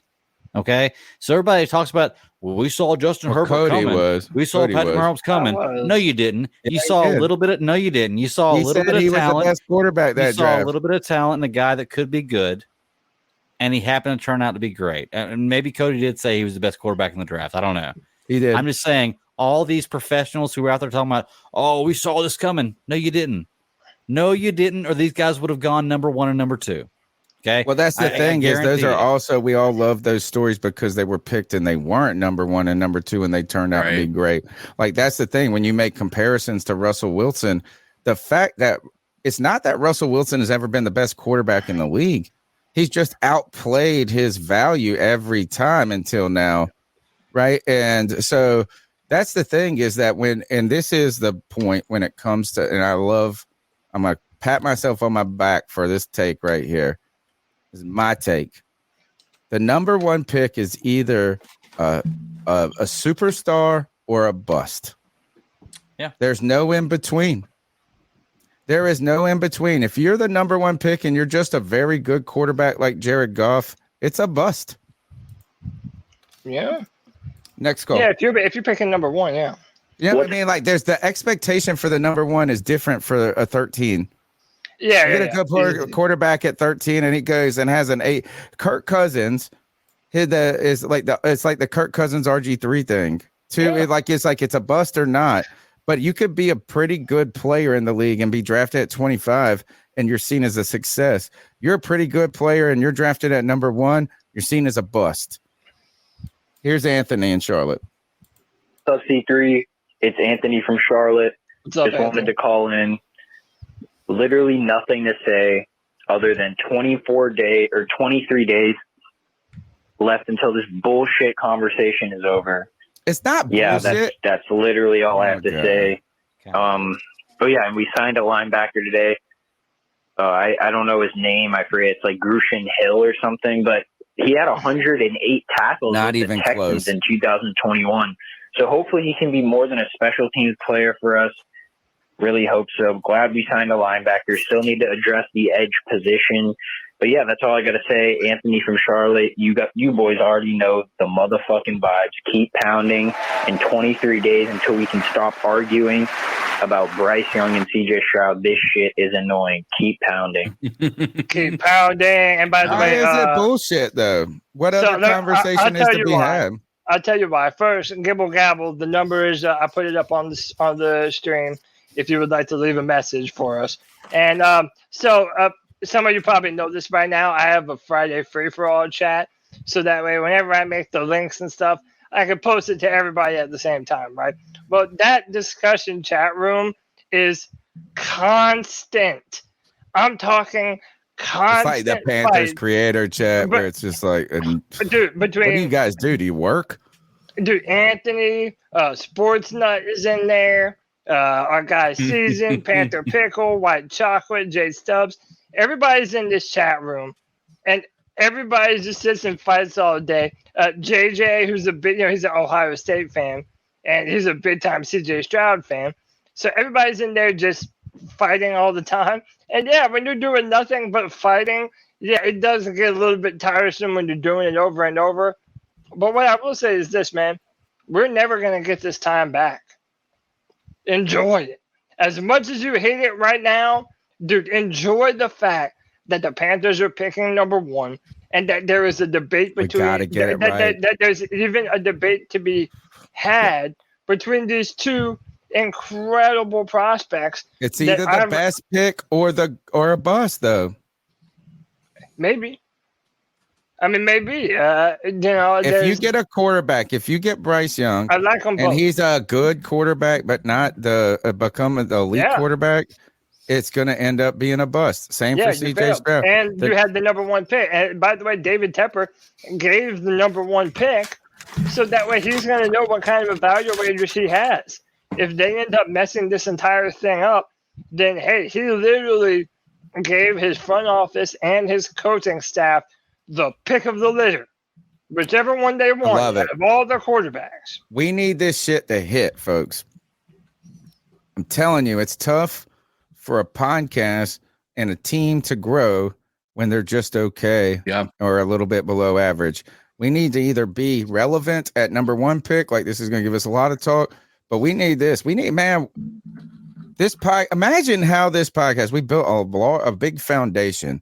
We are, when I hear Scott Fitterer and them all talk about like, you build this team and then you're ready to drop the quarterback in and go to, that's how I feel this podcast is. We've built the foundation. We just need the hype for the Panthers to swell. And we got to hit this. We hit this pick and he comes out fucking out of the gate and is really good. This podcast over the moon next year. Over the moon anyway. Thanks for being a part of it. Let's go to the next call.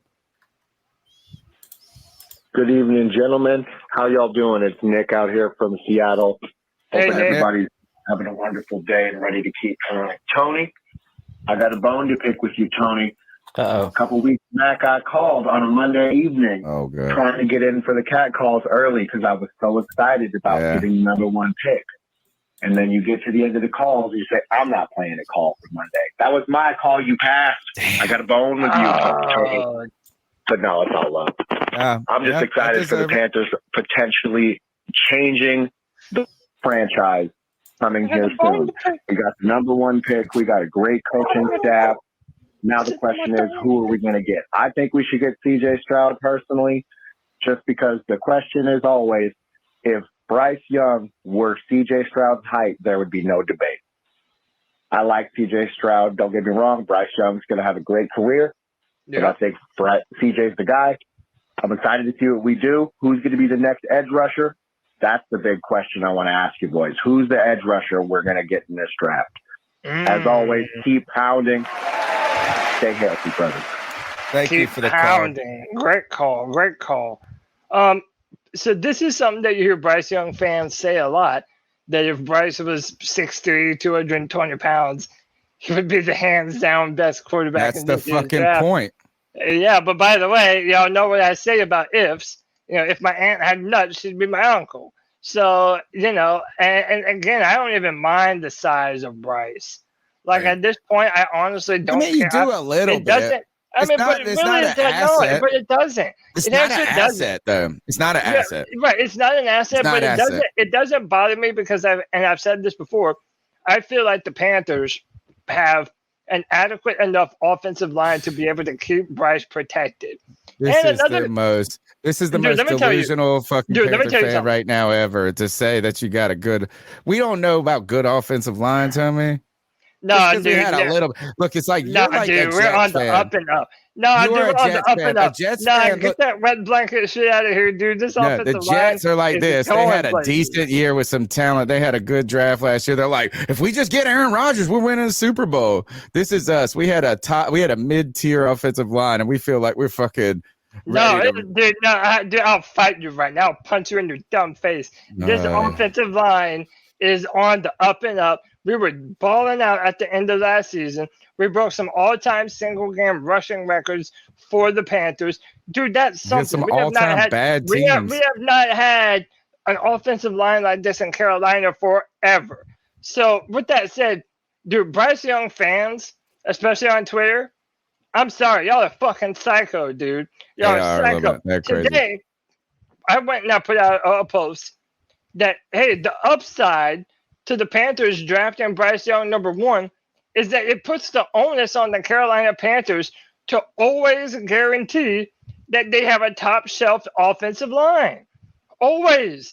You think David Tepper doesn't know how to protect future assets? Like, he's a billionaire. That's what they do. And then everybody took that and said, oh, you think CJ Stroud doesn't need the same protection? Even when I'm trying to be nice and say, hey, this is the benefit of drafting an undersized quarterback, everybody wants to get all pissy and moany. Benefit? Yeah, because if you have a 5'10.5" quarterback, your front office has to make sure that you have a damn good offensive line in order to be protecting him and protecting that future investment. You're damn right about it, and I'll double down. There is some truth to that. You know what? I'll tell you that. Right about it.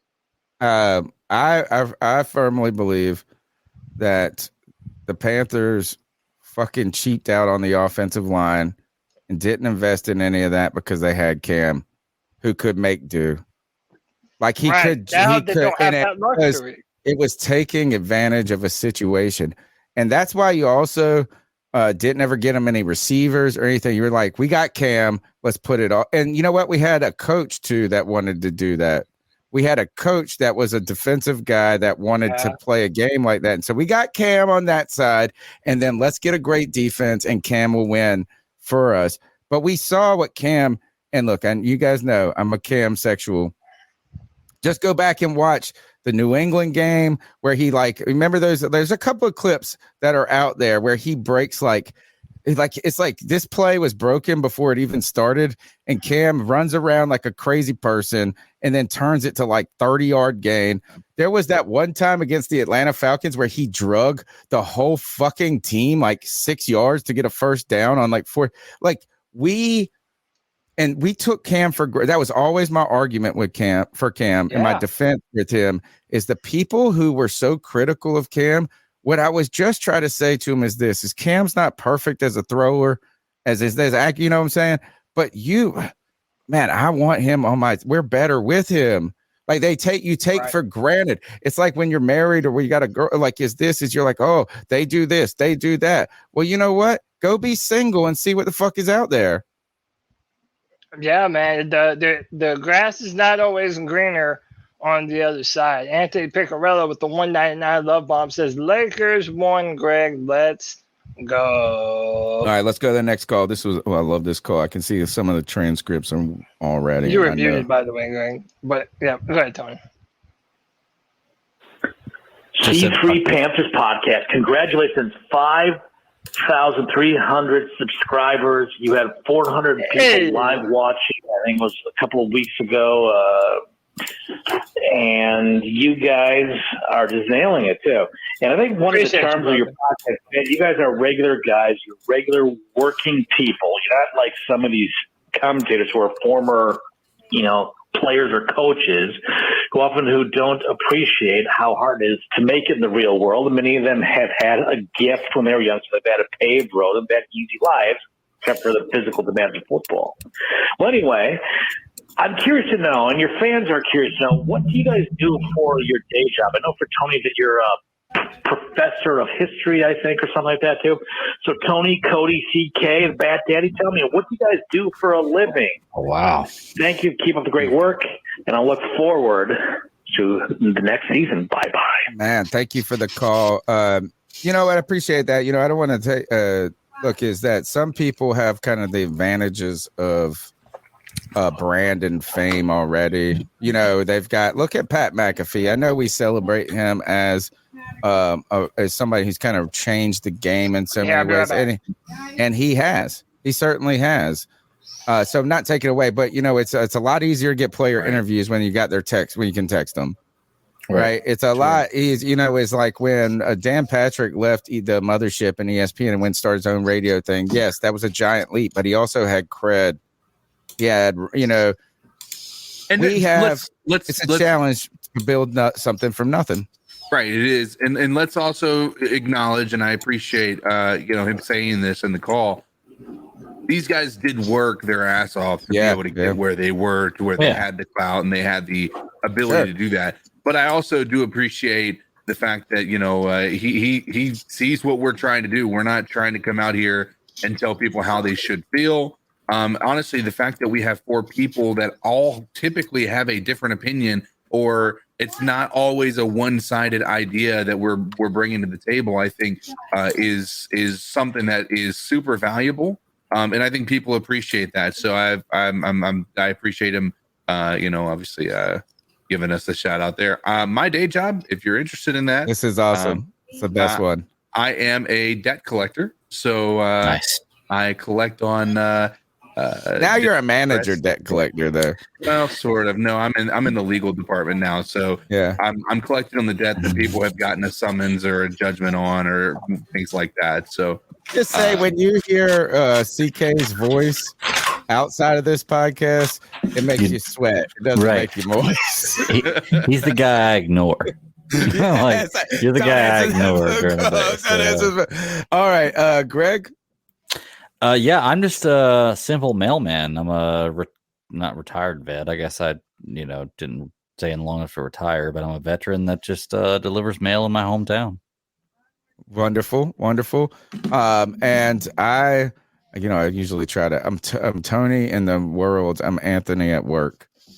I teach history at a community college. I've been teaching for 14 years, and I like to. I started this podcast, and if you want to know some of this stuff, as Twan Don has interviewed both myself and Cody about this stuff, is just kind of like, hey, sometimes we get so caught up just talking about sports that we forget, just we don't know a lot about people. I got 3 kids. Greg's got kids. CK's got kids. We're working. We're doing all of this, and not that I just want to go back to what you're saying, the building from nothing. I have always said this is I take what we do seriously, but I don't take myself seriously. And so this is never, I don't want this. And sure, am I proud of kind of, you know what? The more success you get, used to be like this, is that if I would have walked 5-7 years ago, we had 142 people watching, I would have walked away and been like, I made it. I'm the next star of the internet. Right now, I've just come to the point is like every one of those gains just is like another one. I was like, why are we doing, you want more, you want this and that. Mm-hmm. And I just want to always keep in mind, and you guys know I talk a lot. I'm a talker. I'm Italian. It's just part of my nature. My wife says I could talk to an elevator wall and get the thing to stop. I just don't ever want people to think that this is about that. I think it's about me, and my takes have never been about what I think is right, this and that. This whole podcast was started out of one simple thing. Joey Riolano and I were roommates when I was in college. He moved to Charleston, South Carolina. He's my older brother, basically. This kid, we go so far back that he acted like my dad on the phone to the police and got me out of some trouble when I was 17. Joe and I go way back. We used to just call each other at halftime of every game and just be like, what's going on with the team? And it was our way of weekly staying together as friends who are far away. And then I said, we should record this shit. This show started, the first iteration of the C3 Panthers podcast started out as what was called the halftime hangout. And it was us talking about the first half for 5 minutes. And then I was like, wait a minute, the shelf life on this is 6 minutes. We can't, let's do this on a day later and just talk about what happened.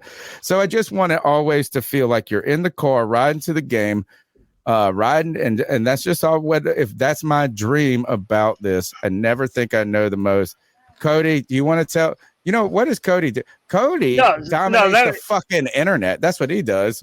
Yeah. So I went to college for video game design. I have a certificate in character development and animation, and I got really good with computers for a while. But what you find out is that the jobs that I was really looking to do, they're reserved for people that have been in the business like 10 or more years. So, I use my computer skills. I got a few other odd jobs of, doing stuff here and there. I've run some marketing accounts for a few people on Twitter before. But at this point in my life, hey, I'm a full-time online personality. Dude. I write content for drafttech.com. And by the way, thanks to Aaron Mayock, because he gave me that opportunity, and I've been doing that for 5 years now.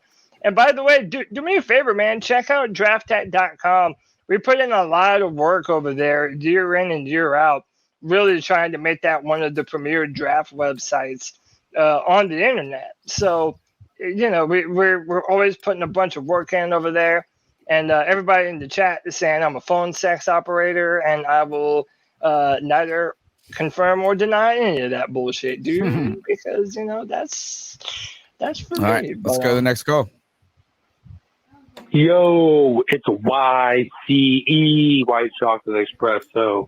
What's happening, people? Happy Tuesday. We're almost there. We're in the home stretch. The draft is coming up. I don't give a fuck who we take at 1.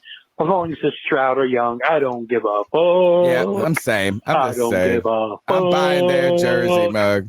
I am buying that jersey. My question is, at 39, what are we going to do?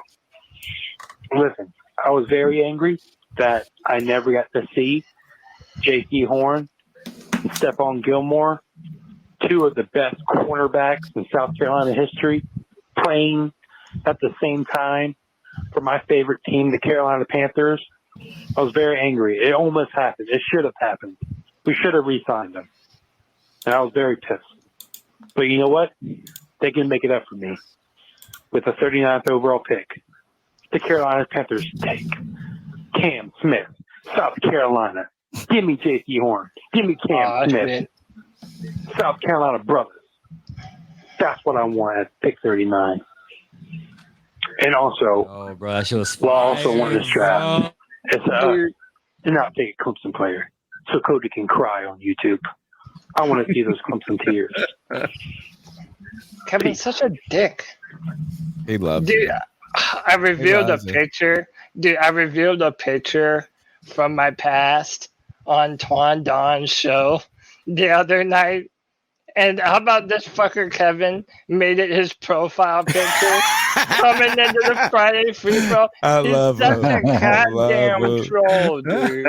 I love him. He's one of us. He's one of us. And that's why when I call him my bastard son, it's like, damn, at what point do I have to recognize he's one of us? I love that type of humor too. Yeah, dude. I love the loving nature, but it's a loving tease. Picking on your friends, yeah. It's like I've always told people that if I tease you, I care about you. If I don't tease, then I don't fucking think about you. If I don't make fun of you from time to time, I don't love you like that. Yeah. All right, let's go to the next call. Hey guys. It's the girl that makes them howl, a.k.a. Joey the Blind Panther. Calling in to talk about C.J. Stroud versus Bryce Young because, guys, unfortunately, as annoying as this debate is, I refuse to call it a master debate because masturbation is way more fun than this shit at this point. I mean, we know we're getting a quarterback. We know whoever we want, we're getting them. Even theoretically, I'm not saying anything. But if we wanted Will Levis or Anthony Richardson, there's nothing stopping us from getting them. Of course. Okay, not saying that the Panthers do. Not saying that I do. I'm just saying. Sometimes you got to explain this shit for some people that haven't drinking enough beer and are still a bit wound up tight. But that being said, guys, we're 23 days away, which is my age, by the way. 23 days away. And if you ask me, Tonya would call you a baby. It's 46 days. We should have been done this shit 46 days ago. So, yeah, dude. I am sick of hearing this shit, dude. I know people are going to talk about it because, I mean, it's fascinating. I mean, there's not much else to talk about. Free agency's done for the most part. Pretty much all of it. I mean, unless someone decides to sign a couch potato, but I don't see that happening. But there's that. That's all there is to talk about. If I had to guess, it would be CJ, because Frank Reich and staff can fix the things that can fix CJ's shortcomings, but they cannot fix Bryce Young's shortcomings. The Bryce Young's shortcomings are physical. CJ's have to do with mental and knowledge of the game, which Reich can easily fix. Anyway.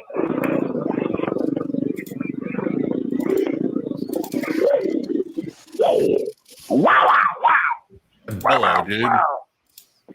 Dude, you're so good at that, man. Every time I think I'm prepared for the growl, but I'm not, dude. I'm never fully prepared. Yeah, dude. How about Kevin turned it into his fucking profile picture just now? Dude, he's such an asshole. He's such an asshole. The best. He loves you. I might never put his comments up on screen, dude. What was so bad about the picture? I haven't seen it. Oh my god, we're gonna go over this again, dude. What's so bad about it, though? Is it embarrassing? Yes. Oh, damn. I'll say it, but there's no shame in my game, dude. I'm fucking Panthers diehard, and no one's ever gonna talk shit to me. Oh, is he in a Falcons fucking jersey? I grew up in Georgia. I grew up in fucking Georgia. When I was a kid, I didn't know any better. And at the time, Jamal Anderson was the goddamn man, dude. He had the Dirty Bird, right? Dude, he had the Southeast doing the fucking Dirty Bird, and it was incredible, man. Get him, Kev. I thought it was gonna be making something that was like embarrassing because of disability or something. No, dude, you deserve every bit of shit. In fact, let me fucking see if I can find the picture, dude. So my nephew comes over to my house. He's my wife. His mother is my wife's sister. Not very, but I've known forever. This mug comes to Thanksgiving or Christmas wearing a damn. Who's the tall ass receiver, tight end for the Falcons? Roddy White. No, the tight end right now. Kyle Pitts. Pitts comes over wearing this Pitts jersey. I was like, man, what are you doing walking into Christmas, man? Wearing that ugly ass shit. Like I was like, I'm about Miranda take his gift back. Like I was tease him, having fun. And that's what I love about sports is we get to talk shit about that, but it's just not like politics where we have to hate each other. Yeah. Here, and this is an ice up to my wife real quick on this. She has done some promotions for this bar, like where she got a free jersey to give, like that they gave away. They had like 30 jerseys and they gave them away over the season or something like that. And this was like the last 3. And they just gave her one and she got to pick. And I don't know what the other choices was. Is she comes home with this jersey, a Kyle Pitts jersey in white. And I was like, what the fuck are we going to do with this? Like, are we got to sell it on eBay? I mean, she was like, well, she's from Georgia as well. Yeah. She didn't know who to pick. It was like Mac Jones, you know what I'm saying? And she didn't like it. She was like, I figured something. And I was like, fuck this. The only thing I'm going to be able to do is burn this on the podcast. And you know what? You know what I did? I gave it to my nephew for Christmas. That was his birthday present. Dude. I gave it to him for his birthday present. And I look like the coolest uncle that I got him a fucking expensive jersey. And I was like, I had 2 choices: burn this bitch or give it to you and make it. Because I was like, Miranda, what the fuck are you doing? Like, what kind of? She was like, I could have gotten this other, like some number. I was like, well, I feel better selling that on eBay than I would Kyle Pitts jersey. You want to see this picture, dude? No, like I said, there's no shame in my game, dude. I was a youngin'. I was young and dumb, dude. Why did you show this? Because, man, I don't have anything to hide, dude. Like I said, I have nothing to hide from anyone. I'm in a wheelchair. I used to be a Falcons fan.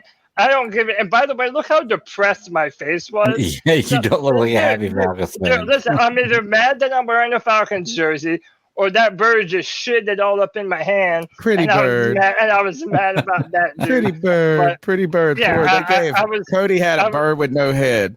I was, yeah, dude. I was not that very long. All it took is one Super Bowl performance, and I'm like, nah, dude, I'm done with football. I didn't even fuck with football until Cam Newton brought back my love of everything football and the Carolina Panthers. And how about this douche, White Chocolate, saved this picture to his phone? Oh, yeah. How did he get that picture, Cody? Because he shared it. Cody put it on the internet, and once anything goes on the internet, is forever. It's public property. I didn't put it on the internet. Tawan wanted some pictures of me when I was younger, and my mom. What do you think you were gonna do? What do you think he was gonna do? You're going on the internet. Dude, I don't care. This is one of those that you made a mistake in your past, and you just don't need to share it. I'm not saying you shouldn't be proud. This is on you, Cody. Yeah, no doubt.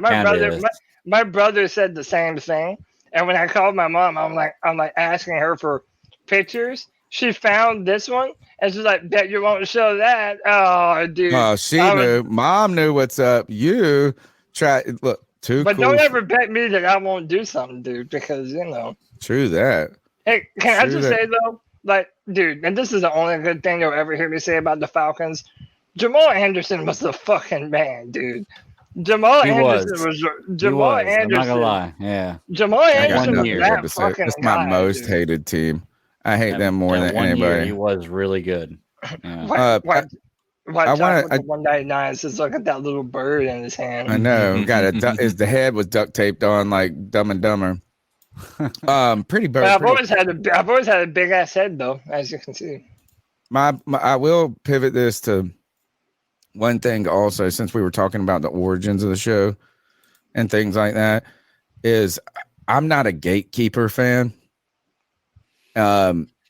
So when people say you're a bandwagon fan, this and that, jump on the bandwagon, folks. I'm not going to ever tell anybody how to fan, how to do that. And that is every Panther fan. And you know what, to be honest, look, is if you're old enough, before the Panthers existed and you cheered for a team, you had to have a team. Right. Yeah. And I was a quote unquote Giants fan. Yeah. Because all of my family's from New York, and I thought, oh, I got to pick a New York team. You didn't know any better. Well, they didn't exist. The Panthers didn't exist at the time. So, you know what I'm saying? Like, I'm not a gatekeeper. Like, welcome to the side of good, Cody. Oh, Thanks for leaving that fucking. Oh, dude, I learned the error of my ways, man, and I was. Or you know what? Is you learned this. Is you don't got to put every picture from your childhood on the fucking internet. Straight up, my brother, and my brother's a Saints fan. He thought I was dumb as hell for putting that up. Next call. Man, no shame in my game. What's up, guys? This is Chase. I got a question for you guys. Would you be willing to trade a first-round pick or two for a quarterback that averages only 186 passing yards a game? I don't think he would. Oh, wait a minute. That was Lamar Jackson. The great Lamar Jackson. Only 186 yards passing for his career per game for a quarterback. True. I mean, that's Baker Mayfield numbers. Probably pretty close. Check those. Oh, and is that true? I broke into Cody Lack's house and read his diary. I read that he really wants to wait to next draft to get DJ Uiagalelei of Clemson Lore. And this is a good I suck to whoever's in charge of getting the show on the streaming services, because when did I get last week's show until today? I sup on that, guys. That's me. I sup, Tony. Yeah. Yep. I did the same thing this week, Tony. Don't worry about it. It happens. No, look, as this is one of those things. I would mention to people, is like, I can't, just physically, I'm unable to get it up right now because I didn't have the blue pill. physically can't get it out. I believe you. Hey, I was like, man, I am impotent. No, as really, we had a long show just like tonight last week, and it was so late. I was like, man, I had to get up so early. I had to go right to bed, and I got probably a little crunk on the show too. I was drinking wine, and I had all that drive, man. So anyway, nope, that was very delayed. 6-day delay on getting the podcast. But you know what's so awesome though is, and I am apologetic to it. I deserve the ice up. It does not bother me that people. I love this, that people are sending me messages like, where the hell's the podcast at? Yeah, dude. Like that makes my heart like it, dude. I love it. I love it. I love join the gang. You've done that before, and people would message me and they'd be like, where's the audio podcast? And then I'd message you. It's all right. We're going to figure out ways for me to. It's just hard. Look, I just want to remember, like, and then there was one point over the last couple of years, and again, I'm the reason this podcast goes like CK's yawning right now. It's because of me. This is my fault.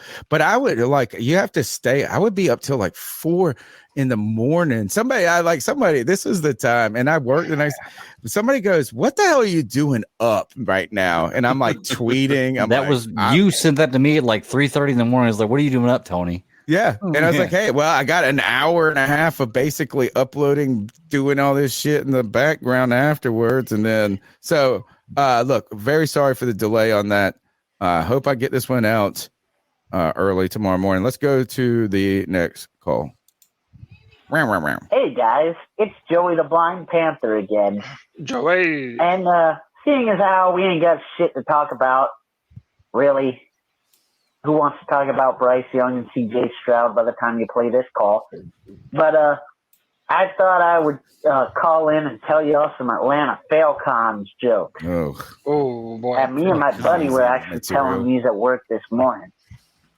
So the first one is, why do the Falcons eat their Wheaties from a box? And the answer is because they choke every time they get near the Super Bowl. And the next one is, what's the difference between the Atlanta Falcons and a dollar bill? Oh. A dollar bill is good for 4 quarters. Oh, I like that one. So there's a small town somewhere in Panther Nation, and there's a town douchebag, and he likes to beat on all his women. So this guy, everybody in the town found out pretty quick, he was a Falcons fan. Oh. So one day he gets this chick, and they're all doing real good, and he doesn't seem to beat on this chick. So people see this chick somewhere and say, how do you get this fool not to beat on you? And she says, well, he's a Falcons fan, so I just wear Panthers colors so he can't beat me. Anyway, guys. I like it. Wow, wow, wow. I appreciate the effort. I love that. Yeah. Dude, applause. Appreciate 5 out of yeah. 5. Oh yeah, no, it's great. You know what is I like a over corny joke too. So the first one was, but it still is all right. You know what I'm saying? Like it's like okay, yeah, like that was the point, to be sticky. It was to be. We need a Jewish word. If Gettleman was here, he'd help us out with this one. But the second one was just solid. And was the third one real or a joke? I think that is somebody really getting beat on and then he made it into a joke? No, I don't think so. All right, let's go to the next call. Yo, this is MDJ 365, man. I'm always in the comments. Just recently started checking y'all guys out. I just wanted the crew to just tap in on what I'm going to say right now. Yeah, just want to hear y'all's opinion on it. I think us as Panther fans, we have high hopes for this team. I feel like we overrate some of these moves we did this off season. So it's like a little 2-part thing right here. So Adam Thielen is old. He can catch, but he's old. I feel like he's on the back end of his career, and he may just have came here just to die. Now, he did have 700 yards last season, but that's with Justin Jefferson on the other side of him. We have no Justin Jefferson. Hayden Hurst. We have no Jamar Chase and T. Higgins. How good and how productive is he going to be as well? I feel like he's kind of been overrated. Now, Miles Sanders, I think that's a great move. I think he'll still be a great running back. I think he's in his prime. So I just feel like some of these moves just a little overrated. Then the second thing is, man, Brian Burns. I love Brian Burns, but at what point are we going to accept that this is just who he is? I think this is his peak. I feel like he's, max a 12 to 13 sack guy season. I think sometimes we think he's going to turn into TJ Watt or one of these elite Myles Garrett type guys, and he wants that kind of money, and we'll see. But I just want to know you guys' opinion on it, and congrats on being the longest running Panther podcast out there. I appreciate y'all. Appreciate you, man. Thank you, man. I think he said his name was MJD365. Appreciate you, man. He's a brand new caller, man. Dude, that's awesome. We appreciate your call. I was supporting us. Man, he touched on a lot there, man. Thielen to Hurst. Yeah. That's basically the thread there are these guys, and they're coming from good teams. They are coming from good teams. Hayden Hurst still had really good production on a team that was loaded, man. They had Jamar Chase, T. Higgins, Tyler Boyd. They were able to spread the ball around, yet he still had good numbers. And with Adam Thielen, it's like kind of what we said earlier. Adam Thielen, he's going to catch everything that you throw at him. He's never going to be the guy that takes the top off the defense, but that's not what the Panthers brought him here to do. We brought him to be just a Mr. Reliable receiver. Yeah, he's a possession receiver. 3rd and 7, you're going to Adam Thielen. Yeah, but also even in the red zone, man, like this guy found 12 the end touchdowns zone. last year. Yeah, bro. so whenever you have these big, tall guys on the perimeter, like DJ Chark and Terrace Marshall Jr., inevitably they're going to have these openings for our man Thielen to find the soft spot in the zone and really dissect these red zone defenses and put the ball in the end zone. So for that, I'm incredibly grateful to have him. And the final thing, I believe Burns is going to have his best year this year. And I feel like we have yet to see the best of Brian Burns. Maybe I'm right, maybe I'm wrong, but every single year Brian Burns has been better than he was the year before. And he had so many near misses that we forget about. Like if he was a better finisher, he would be, 15 sacks the past 2 years in a row. So, I'm choosing to be very optimistic and believe in the upside for Brian Burns. I tell you, when it comes to, I almost feel like Thielen's production is a testament and a compliment to him as a player. He's played beside Stephon Diggs and put up monster numbers on the other side, undrafted. Then he goes, Justin Jefferson is the fucking arguably the best for him and Devontae Adams, I think, or maybe, it's Justin Jefferson right now. He's better. You people would take Justin Jefferson over Stephon Diggs right now, I think. I think that'd be, a little bit younger, but I think the testament to Thielen is actually producing those numbers. And I know last year was a decline. I don't think we brought him to be our number one. No. And I think if our number 2 gets 700 yards, I'm going to jump up and fucking down. Like we haven't had, when's the last time? None of the players, who was it? We've only had DJ Moore. And that's it. Nobody, Robbie Anderson, we had a 1,000-yard season, Robbie Anderson and them together. We have not had, and this is why I always go back to Brandon LaFell. Brandon LaFell's been better than 98% of the receivers we've had since we used to shit on Brandon LaFell. I'm not saying he's great, but I will take 700 yards and 6 touchdowns. If Adam Thielen does that next year, he's a fucking monster in my mind. I love him. All right. So a donation from Cody Lax, the long lost bird, says, I'm really excited about our weapons. Keep adding. See what I'm into? Kevin is an Uber troll. He's an Uber troll. He's like me. We just keep it going a little bit too long. Like we're gonna make that joke one more time.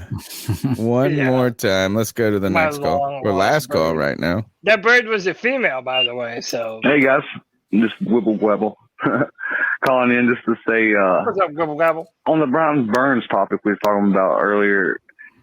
The thing is like I just was getting irritated at the fact that you're over here talking about like his value and how you wonder if it should be so high, and yet every team it seems like an NFL understands his value. You know, at least a couple do for sure. The Bears wanted him for sure in that trade.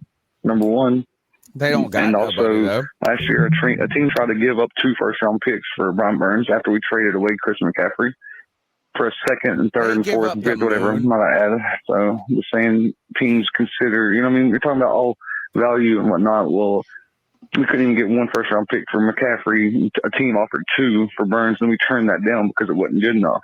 So that lets you know what the Panthers think of Brian Burns. And in my opinion, like you already know my opinion of Brian Burns, wasn't trying to be rude or irritate No, you're not. No, we love it. No, we love the I was just saying, conversation. like, you got to give that man a little bit more respect, brother. And like I said, yeah, they both played 60 games for Peppers, 64 for Burns, 40.5 sacks for Peppers, 37.5 for Burns. You know, roughly 60 game-ish, roughly 40 some sacks. Like, you know what I mean? Like, they're very similar when it comes to that. Their athleticism, both. I also think they're both freaks of nature athletically. And so, yeah, they're very comparable in my opinion. And I do believe that with very good coaching, like Burns will excel in his new role in his defense and show everybody what he's worth, you know, finally.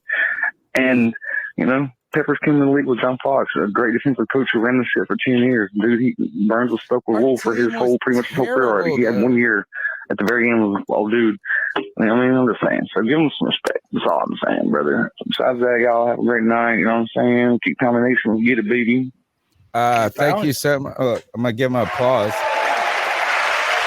Number one, I think that's his first call into the show. So thank you for being getting your voice heard on the C3 Panthers podcast. And you know what? You've got some, you know what? We've got to take these points. The truth probably lies in somewhere in the middle. And full disclosure, Julius Peppers is my favorite Carolina Panther of all time. He's my number one. And then it's like 1A and 1B with Cam Newton. And then it's Steve Smith. And then I got some linebackers in there and those other people that I love. Pep was such a monster to me. I just think this is that, look, the Panthers had the number 2 overall pick. They were fucking terrible. They were 2-14 when they came into the league. Is like him, and he was Peppers was the first star we ever had that was drafted. Yep. Like it was the first. But look, I mean, we could quibble. I think you brought up some things. Is Brian Burns has been available. Brian Burns has been available, and he is our best player on the team. I think you guys convinced me that already. I am not advocating against Brian Burns by any means. I do believe that Peppers was in a different stratosphere of these types of people. Peppers, the big conversation with Pep. You know how that we talk about Brian Burns and we say he never finishes. He's an almost guy. Like he could have had 17 sacks, but he was never gets there. The thing with Pep, they used to be critical about Pep of him taking plays off. They'd be like, oh, he ain't going hard enough all the time. But then you realize this is being a defensive end is like playing chess. If you just go 100% on every play, you're gassed by the end. And that's what they say actually about Myles Garrett. Like in the second half, he's like a nobody because he's just overdone it. And I just think this is Pep is just, I don't know. I just watched them play. I don't know if I just don't believe. That's your guy, man. Even if someone comes to you with a good argument or reason, that's your guy. You're going to defend your guy. I'm not even saying you're wrong, dude. He was dominated. I saw this dude on a Denver game one time on the 2-yard, it was like the 5-yard line or 2-yard line, ultimately batted up the ball, basically created disruption through the line, batted the ball up, ran 98 yards, almost had the touchdown. He picked it, tipped it, picked it, and took it to the house. And he outran, it was 98 yards. And dude, they showed him on the sidelines after that play. And you're in that Denver Mile High shit. This mug was sucking on that oxygen mask. I thought the oxygen tank was going to crumple. It was one of the greatest plays I've ever seen in my life. Love Pep. Also, live 30 minutes away from where I'm at. All right, that's the C3. Those are the cat calls. We want you to call in for Friday. Well, you can be a part of the show on Friday nights. You can call in throughout the week at 252-228-5098. Be a part of the chat, all of that. Let's blast through the news. We're super quick. We've got still, it's a long show. Look, as we get bigger and better and people love to be a part of conversation, the show just extends and extends. I thought this was interesting because, Cody, I'm an advocate of trying. We haven't had I know the linebacker isn't sexy. I know it's not part of the analytics of the game, but good linebackers, or AKA great linebackers, have been such a part of the Panthers storyline. So many of my favorite players throughout the years have been linebackers. Sam Mills, before my time, it was really heyday was with the Saints, but so important to the Carolina Panthers, linebacker. Thomas Davis, linebacker. Luke Kuechly, linebacker. John Beeson, important to me.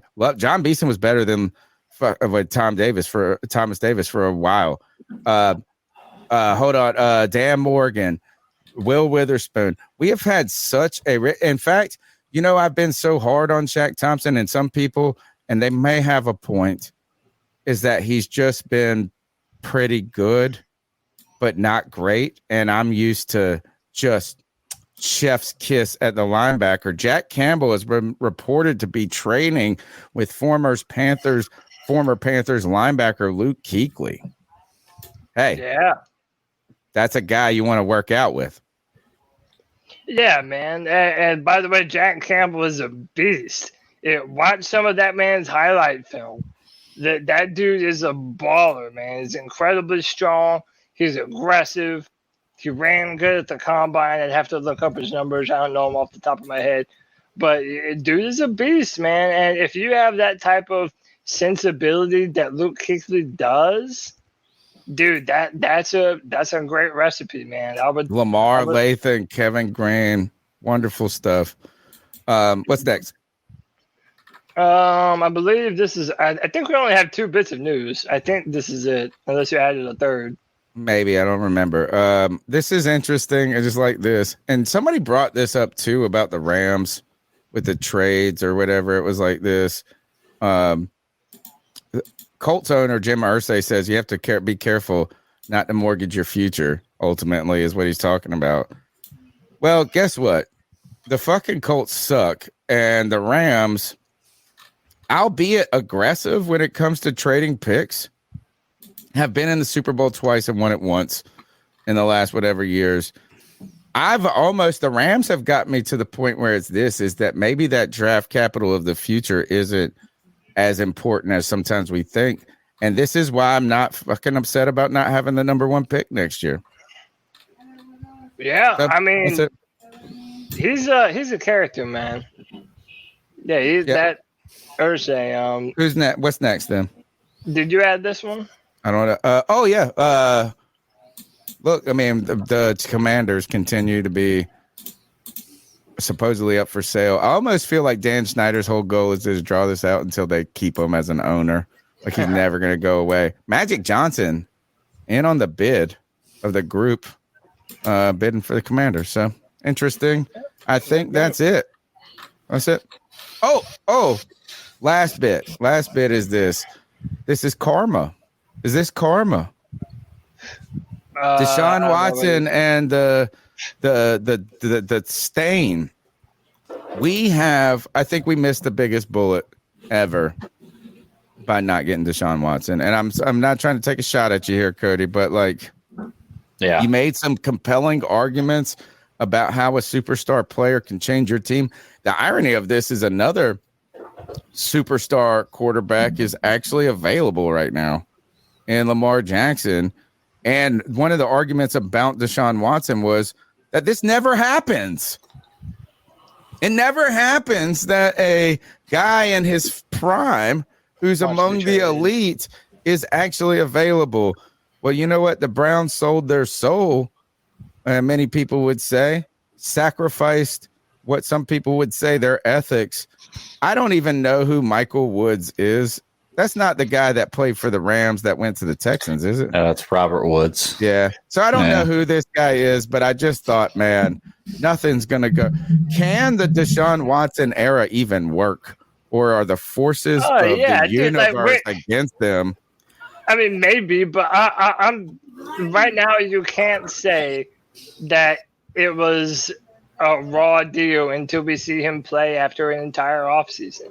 If he has a bad year this year, yeah. But people forget that at the time he was one of the top passers in the NFL. So hey, I'm happy that we're in the position that we're in now. At the time he was traded, the last time he played in the NFL, he was one of the top passers in the NFL. Yeah, it's been a long time. But that's my point. Let's make details are important. He threw for almost 5,000. Details are important, right? And part of the details is he threw for over 5,000 yards on a really bad Texans football team. Mm-hmm. And then he played for a really bad Browns team, and he did really, really bad for them. So, well, he only played 5 games. Yeah, he did really, really bad in the 5 games he played. So we're going to see what he bad, does. Bro. He looked had a lot of horrendous. He had a lot of drops too. All I'm saying is we got to see what happens this year.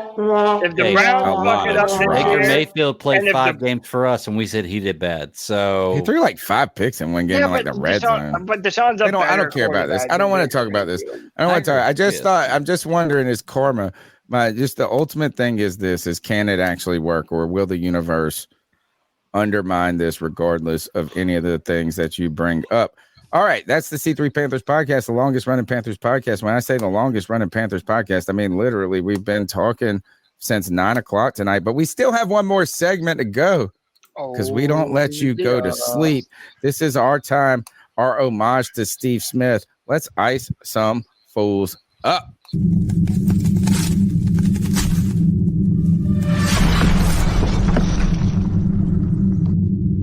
Ice up, son. Ice up. It's the Ice Up segment, the longest running segment on the longest running Panthers podcast. And that is when we ice up someone. Everybody is fair game. Anyone in the universe is fair game. We tell them to ice up, toughen up, to get it together. Guys, ice somebody up because mine is political, but not deep. Oh, boy. So superficial. Mine might be. We might all be on the same one on this, to be honest. Well, let me do mine before we go political then, because I'll probably comment on the political ones. I'm just going to show a quick video. I love these are my favorite ice ups. Listen, Please I am a geek, and I'm cool with that. I've accepted it. I've embraced it. I'm totally fine with that in my elder age, knowing that what I do is very geeky and the things that I like are very geeky, and it's okay. I'm cool with that. However, I do draw a line, and there is a limit. So I just want to show this one TikTok here real quick of this guy who's on a LARPing. Do you know what LARPing is? Yes, live action role play. Yeah, so LARPing is like a big deal with some people. I'm not that into it, but like some people really get into LARPing. And this is apparently a news story at a LARPing session where they actually found an actual dead person. So I want to share this story with you that this guy cannot believe his spell did not work. So let's see here. Wait, let me know if you can. That's coming. That's coming. Yeah, can you hear the audio? No, we can't hear that. You got the but it's muted on the video, not. There we go. There we go. Let's see. We were in the middle of our tournament when my friend John said he found a body in the bushes over there. I ran over there because I'm a healing monk to try and help, but obviously my magic wasn't strong enough because the dude's body was missing a head. So my friend decided to try and use a necromancer spell, which didn't work, which I knew it wouldn't. And apparently we contaminated the crime scene because that spell uses a lot of glitter. We were in the middle of our tournament when my friend John found a body. Apparently, it's not the glitter that contaminated the crime scene. It's all the other shit too. Right. So I just saw this and I was like, "That's hilarious." I've got to ice that up. So I'm icing up anybody who is that into LARP. Like, I look, listen. I go to Comic-Cons, I dress up, I'm totally in the cosplay. I'm fine with that, and I have no problem with anybody who takes whatever fantasy they want to whatever level they want to as far as that goes, in that manner. Yeah. But at some point in time, you have to draw a line with reality. And when you find a guy with his head off, don't try to cast a necromancer spell on him. Is all I'm saying. Do you remember the moment that Tom Cruise went nuts and it was on Oprah with the couch jumping moment and all of that? It's like the moment. Yeah, it's the moment that he became a nut job to the world. Crazy guy. Yeah. The jumping on the couch wasn't the fucking weird part about this. He had just joined Scientology. And he said this. He said, this was, I was young, bro. I was like, this dude is fucking wacko. He said this. He was like, I was in Seattle. I was driving past an accident. Like there was an accident, the EMS, all these people were on the scene. It was a big deal. He said, I knew I had to stop because I was the only person that could really help. Like his Scientology, like he was meant. And I was like, bro, imagine being the motherfucker that needs CPR. Yeah. And all of a sudden, Tom Cruise pushes the paramedic out of the way and says, I'm the guy that's here to help. And you're like, no! So Get a paramedic in a movie. I can do it. Yeah. All right. Yeah. So I'll be quick. I've got 2 ice up picks. Again, I don't, Tony, we always have these conversations like, is it a real video? Is it just for pretend? I don't know. Dude, if this video is real, it's poetry. It's absolute poetry. This cop over in the UK, I guess he's trying to jump over this fence, and he gets so stuck that his pants fall down. What's on his ass? Dude, he has a shit stain? He has a poop stain, dude. He shit his pants when he fell over the... Dude, he shit his pants going over, and now his pants are stuck at the bottom. But now everyone's laughing at him. Helping him. They're not helping him, but then look, at a certain point, he reaches for his walkie-talkie. Don't help him, don't help him, Don't help him. Don't help him. I'm all about this video. That guy, he was recording it. He was recording it the whole time. So it's fake. Damn, right when we find a great video. No, that was his walkie-talkie. Oh, and he was okay. Giving it, the what? Calling him for help. Yeah, he's trying to radio for Thank help, God. and nobody would give it to him. And then finally, the one guy feels bad for him. Why is the poop such a concentrated circle, though? Like if you It's shit almost your like it's pants fake. out of fear, like I feel like it would be more on there. disastrous than a perfect quarter Dude, it's like a shark. You didn't mean to. You just made with a Sharpie. But okay, Yeah. I like that one. I like that one. You know what? Fuck the police, as in.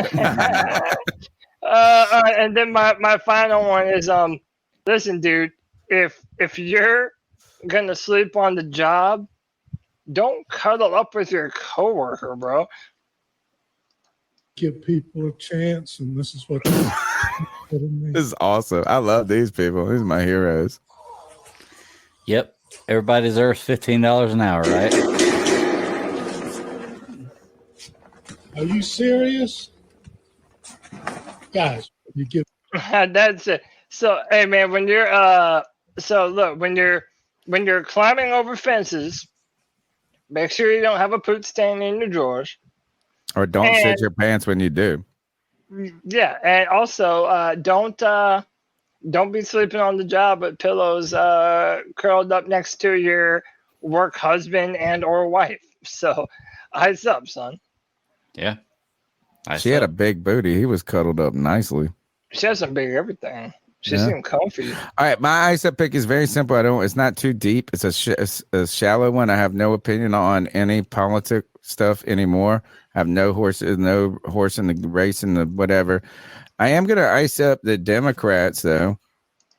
I don't know. It's like I just feel like the Trump indictment, all of this stuff. It's gonna get him elected. I think it's going to backfire. Free press. 100%. It's just going to Free backfire on them. 1,000%. the thing that this reminds me of is I read this book that my boss gave it to me when Obama was elected, and it was like somebody churned this book out in it was about Obama's first 100 days, but it was really more about the election because he wrote the book so quickly. And what the whole argument was about how the Republicans, how they got to this point is they went hard in the paint in between 2004 and 2007 on social issues, and people vote with their wallets. People vote with their wallets. The fringes of society get fucking crazy about certain very specific issues, but we vote based on what the economy is doing. Like you play to the center, but somehow, and all I think is that what the Democrats are doing is either maybe recognizing that, gosh, they're going to have to trot out Biden again. Or they're scared, or like I just think this is that whatever it is that this is a tactic to try to keep Trump from getting elected. But I saw this one comedian say this is fucking Trump got street cred. This mug talks about bitches and hoes and money, and if he talks shit to his rivals, and if he said this, and it was like the best video. It was a great stand-up bit. He said, "Man, if he goes to jail, he get arrested, DeSantis is going to have to get shot like 12 times if he wants the cred that Trump got." I was like, yeah. So I'm icing up the Democrats. Because you know what you could is that I feel like this is, and I don't even care. You know what I Googled? Actually, I will say this. I Googled what the hell he was being indicted for because I wasn't paying attention to any of this stuff. And I was actually surprised that it wasn't more serious accusations. It's all like they're all, and I'm not saying he did something legal. I don't really care. I still defend Bill Clinton. Motherfuckers. This dude, he just this dude got head, and you're trying to kick him out of America. Like, no, I said virtue. But I looked it up, and it was just basically if they would have done the payment structure differently. I don't know. Did anybody really think that people ain't paying people off? I was like, duh. We all knew it was happening then, too. Right. And here's the thing: is they are like scared. First of all, statute of limitations is gone for this. Okay. And second of all, like they're pushing for something that they can't prove. Like it's a theory at this point. It's a theory. They have indicted him before they came down with a charge. So they haven't even charged him yet. Which proves they have you're targeting. Like that proves you're targeting. If you've indicted somebody before you've come up with a charge, means that you're going to arrest this person for something. You don't know what yet, but for something. That means you're targeting. My ice up completely goes to this is that DA. This actually is going to DA, give him more cred. Well, that DA, I'll tell you this just to add to your ice up there. Not only do you need to ice up that DA, you also need to ice up the DA for the fact that he broke the law by releasing leaking the indictment information anyway. So the dude is already like breaking the law to file and it's so the thing is it is reigniting a base. It's not going to get the cult of Trump is fucking 100. It's not going to get him the nomination. I think when you look at the polls, even with the amount of people who are Republicans who approve of it, is like 30% of Republicans approve of him actually getting arrested, right? Of arrested or getting a nomination? Getting arrested. He will be. Right. You really think DeSantis can outdo him? And I don't want to get into I don't think you can either. But I think Tulsi Gabbard's a better option, to be quite honest with you. Oh, I hate that lady. I think she's going to. I think she will. DK's not wrong. I think she has a better chance by a long shot of beating any Democratic nominee that they put up, especially if it's Biden. Sorry about it. So he's not wrong. I wanted to add to this real quick, just to show you. And by the way, I've never voted Republican in my life. I'll probably never vote again in my entire fucking life. But to show you how inept Democrats are, Democrats were literally spending millions of dollars donating to far-right Trump Republicans because they felt like they would be easier to beat. They want to beat Trump. They think they can They beat Trump. are Exactly. no, they are the dumbest motherfuckers in the world. Yep. And by the way, if you look at the difference between how they fought Bernie Sanders versus how they fought Donald Trump, dude, it's night and day difference, man. It's all a sham. Everyone's liars. Everyone's virtue signaling. They don't give a damn about any of the issues that they claim to. They just tell you that shit so you feel inclined to go out and vote for them. They don't give a fuck about you. They don't give a fuck about your families, dude. This is why I started the podcast. I was tired of arguing it. Let's talk about Cody and stupid fucking Falcons jersey. That's easy. I have one more quick ice up after CK, but I want CK to go first. Yeah. So my ice up. Listen, I'm not going to talk about. I'll talk briefly about Iowa and South Carolina or LSU. Never mind. I don't have to go after you. You're good. Go ahead. Yeah, Iowa and LSU. There was this whole thing with, you can't see me and Caitlin Clark doing you can't see me, all that stuff. Who cares? It's literally fucking sports. Who gives a shit, right? Anybody who was offended by it is a snowflake, and is just never been in the heat of competition whatsoever, right? And the fact that Caitlin Clark, regardless of the situation, it doesn't matter. Number one, it's sports, but there was an entire group of people that were just offended by Angel Reese doing that after they won the game. But here's my thing, and I'm going to ice up a couple of different things with this. Angel Reese shouldn't have been the one doing that. She was, from my understanding, guarding Caitlin Clark for the entire game, and Caitlin put up 30 points on her. She didn't play a good game. The LSU was a better team than Iowa, but Caitlin was a better player than all of LSU.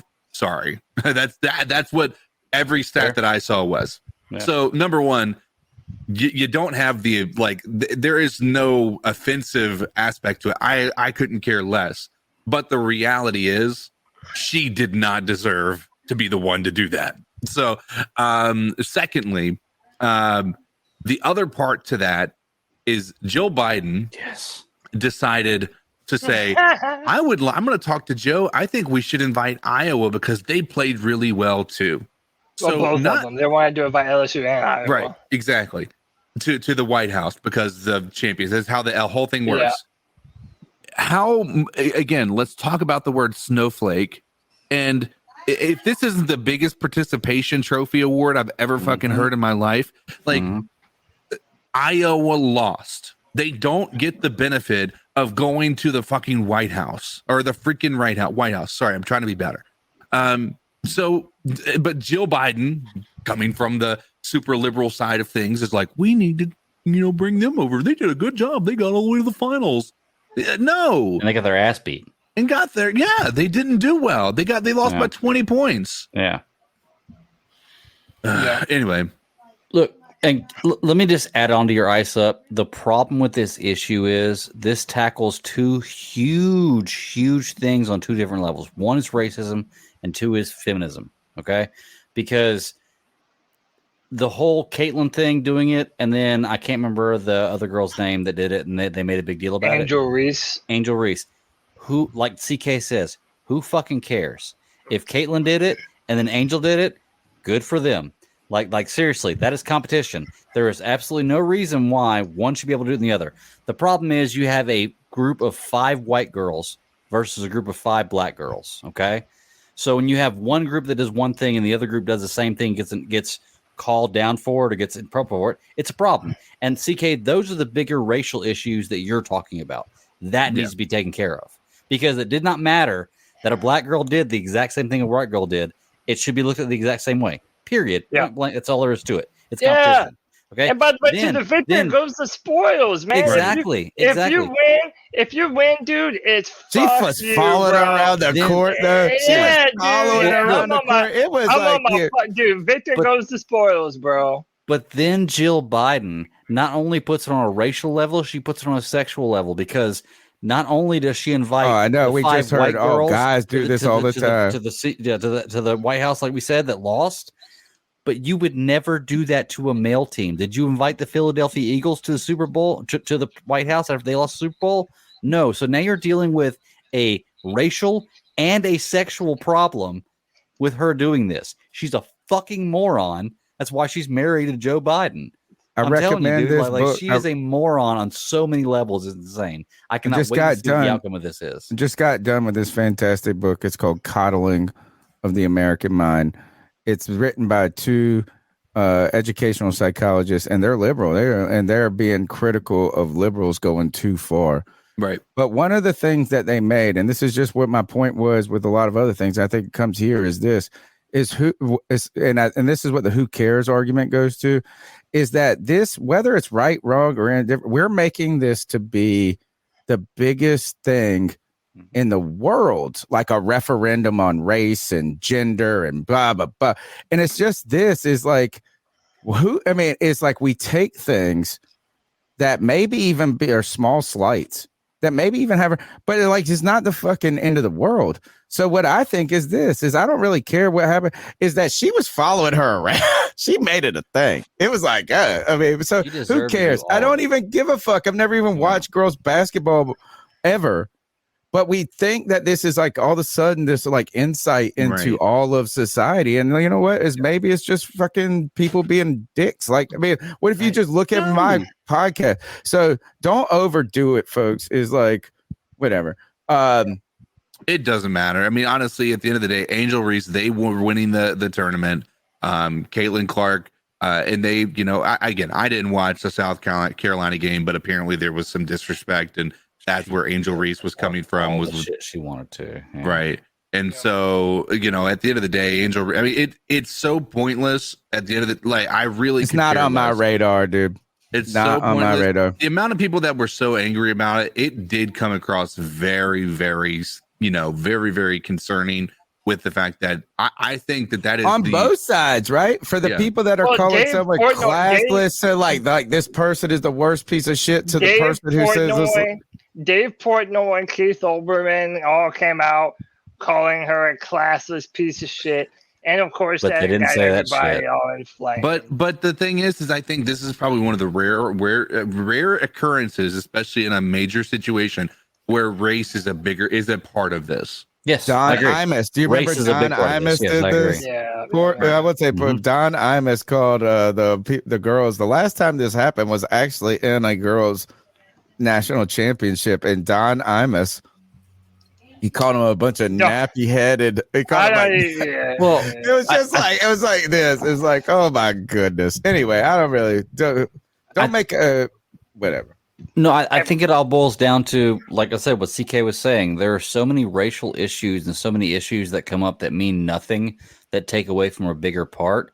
This is an actual racial issue that where we saw one person do one thing, then the next person do the exact same thing, and they were judged differently. So this is one of those issues that I think is, you make a big deal about this, even though, like I said, I don't care about her talking shit.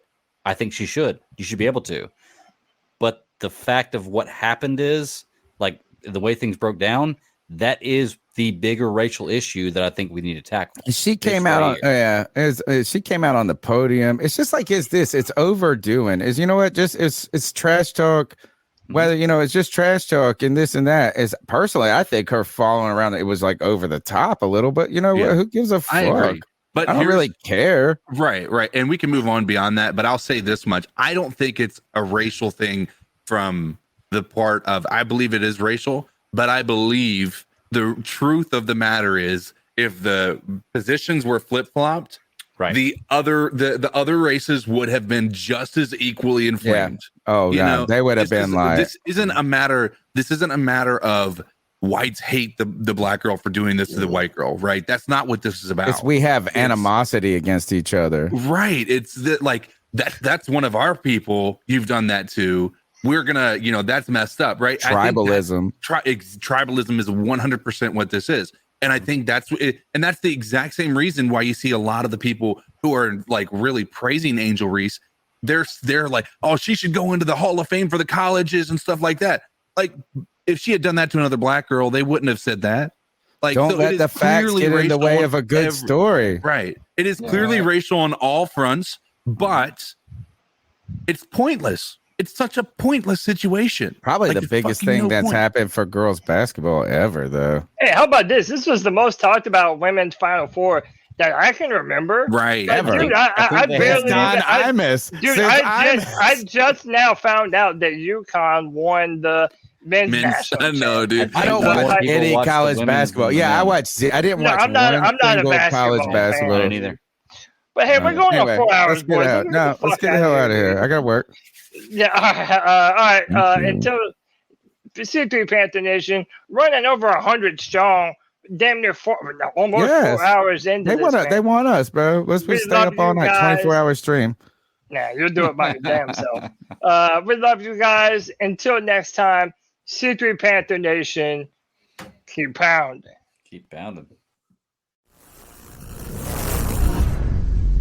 Looking for a fun way to win up to 25 times your money this basketball season? Test your skills on Prize Picks, the most exciting way to play daily fantasy sports. Just select 2 or more players, pick more or less on their projected stats, and place your entry. You could turn $10 into $250. Right now, Prize Picks will match your first deposit up to $100. Just visit prizepicks.com/fan and use code FAN. That's code FAN at prizepicks.com/fan. Must be present in certain states. Visit prizepicks.com for restrictions and details. Doctors take Field of Greens for their own health. Here's Dr. Ryan Green to explain. We're like you, too much fast food and not enough exercise. That's why I take Field of Greens. The fruits and vegetables in Field of Greens support my heart, lungs, kidneys, and metabolism for weight loss. And Field of Greens promises your doctor will notice your improved health or your money back. Get 15% off with promo code HEALTH at fieldofgreens.com. That's promo code HEALTH at fieldofgreens.com. Product is not intended to diagnose, treat, cure, or prevent any disease.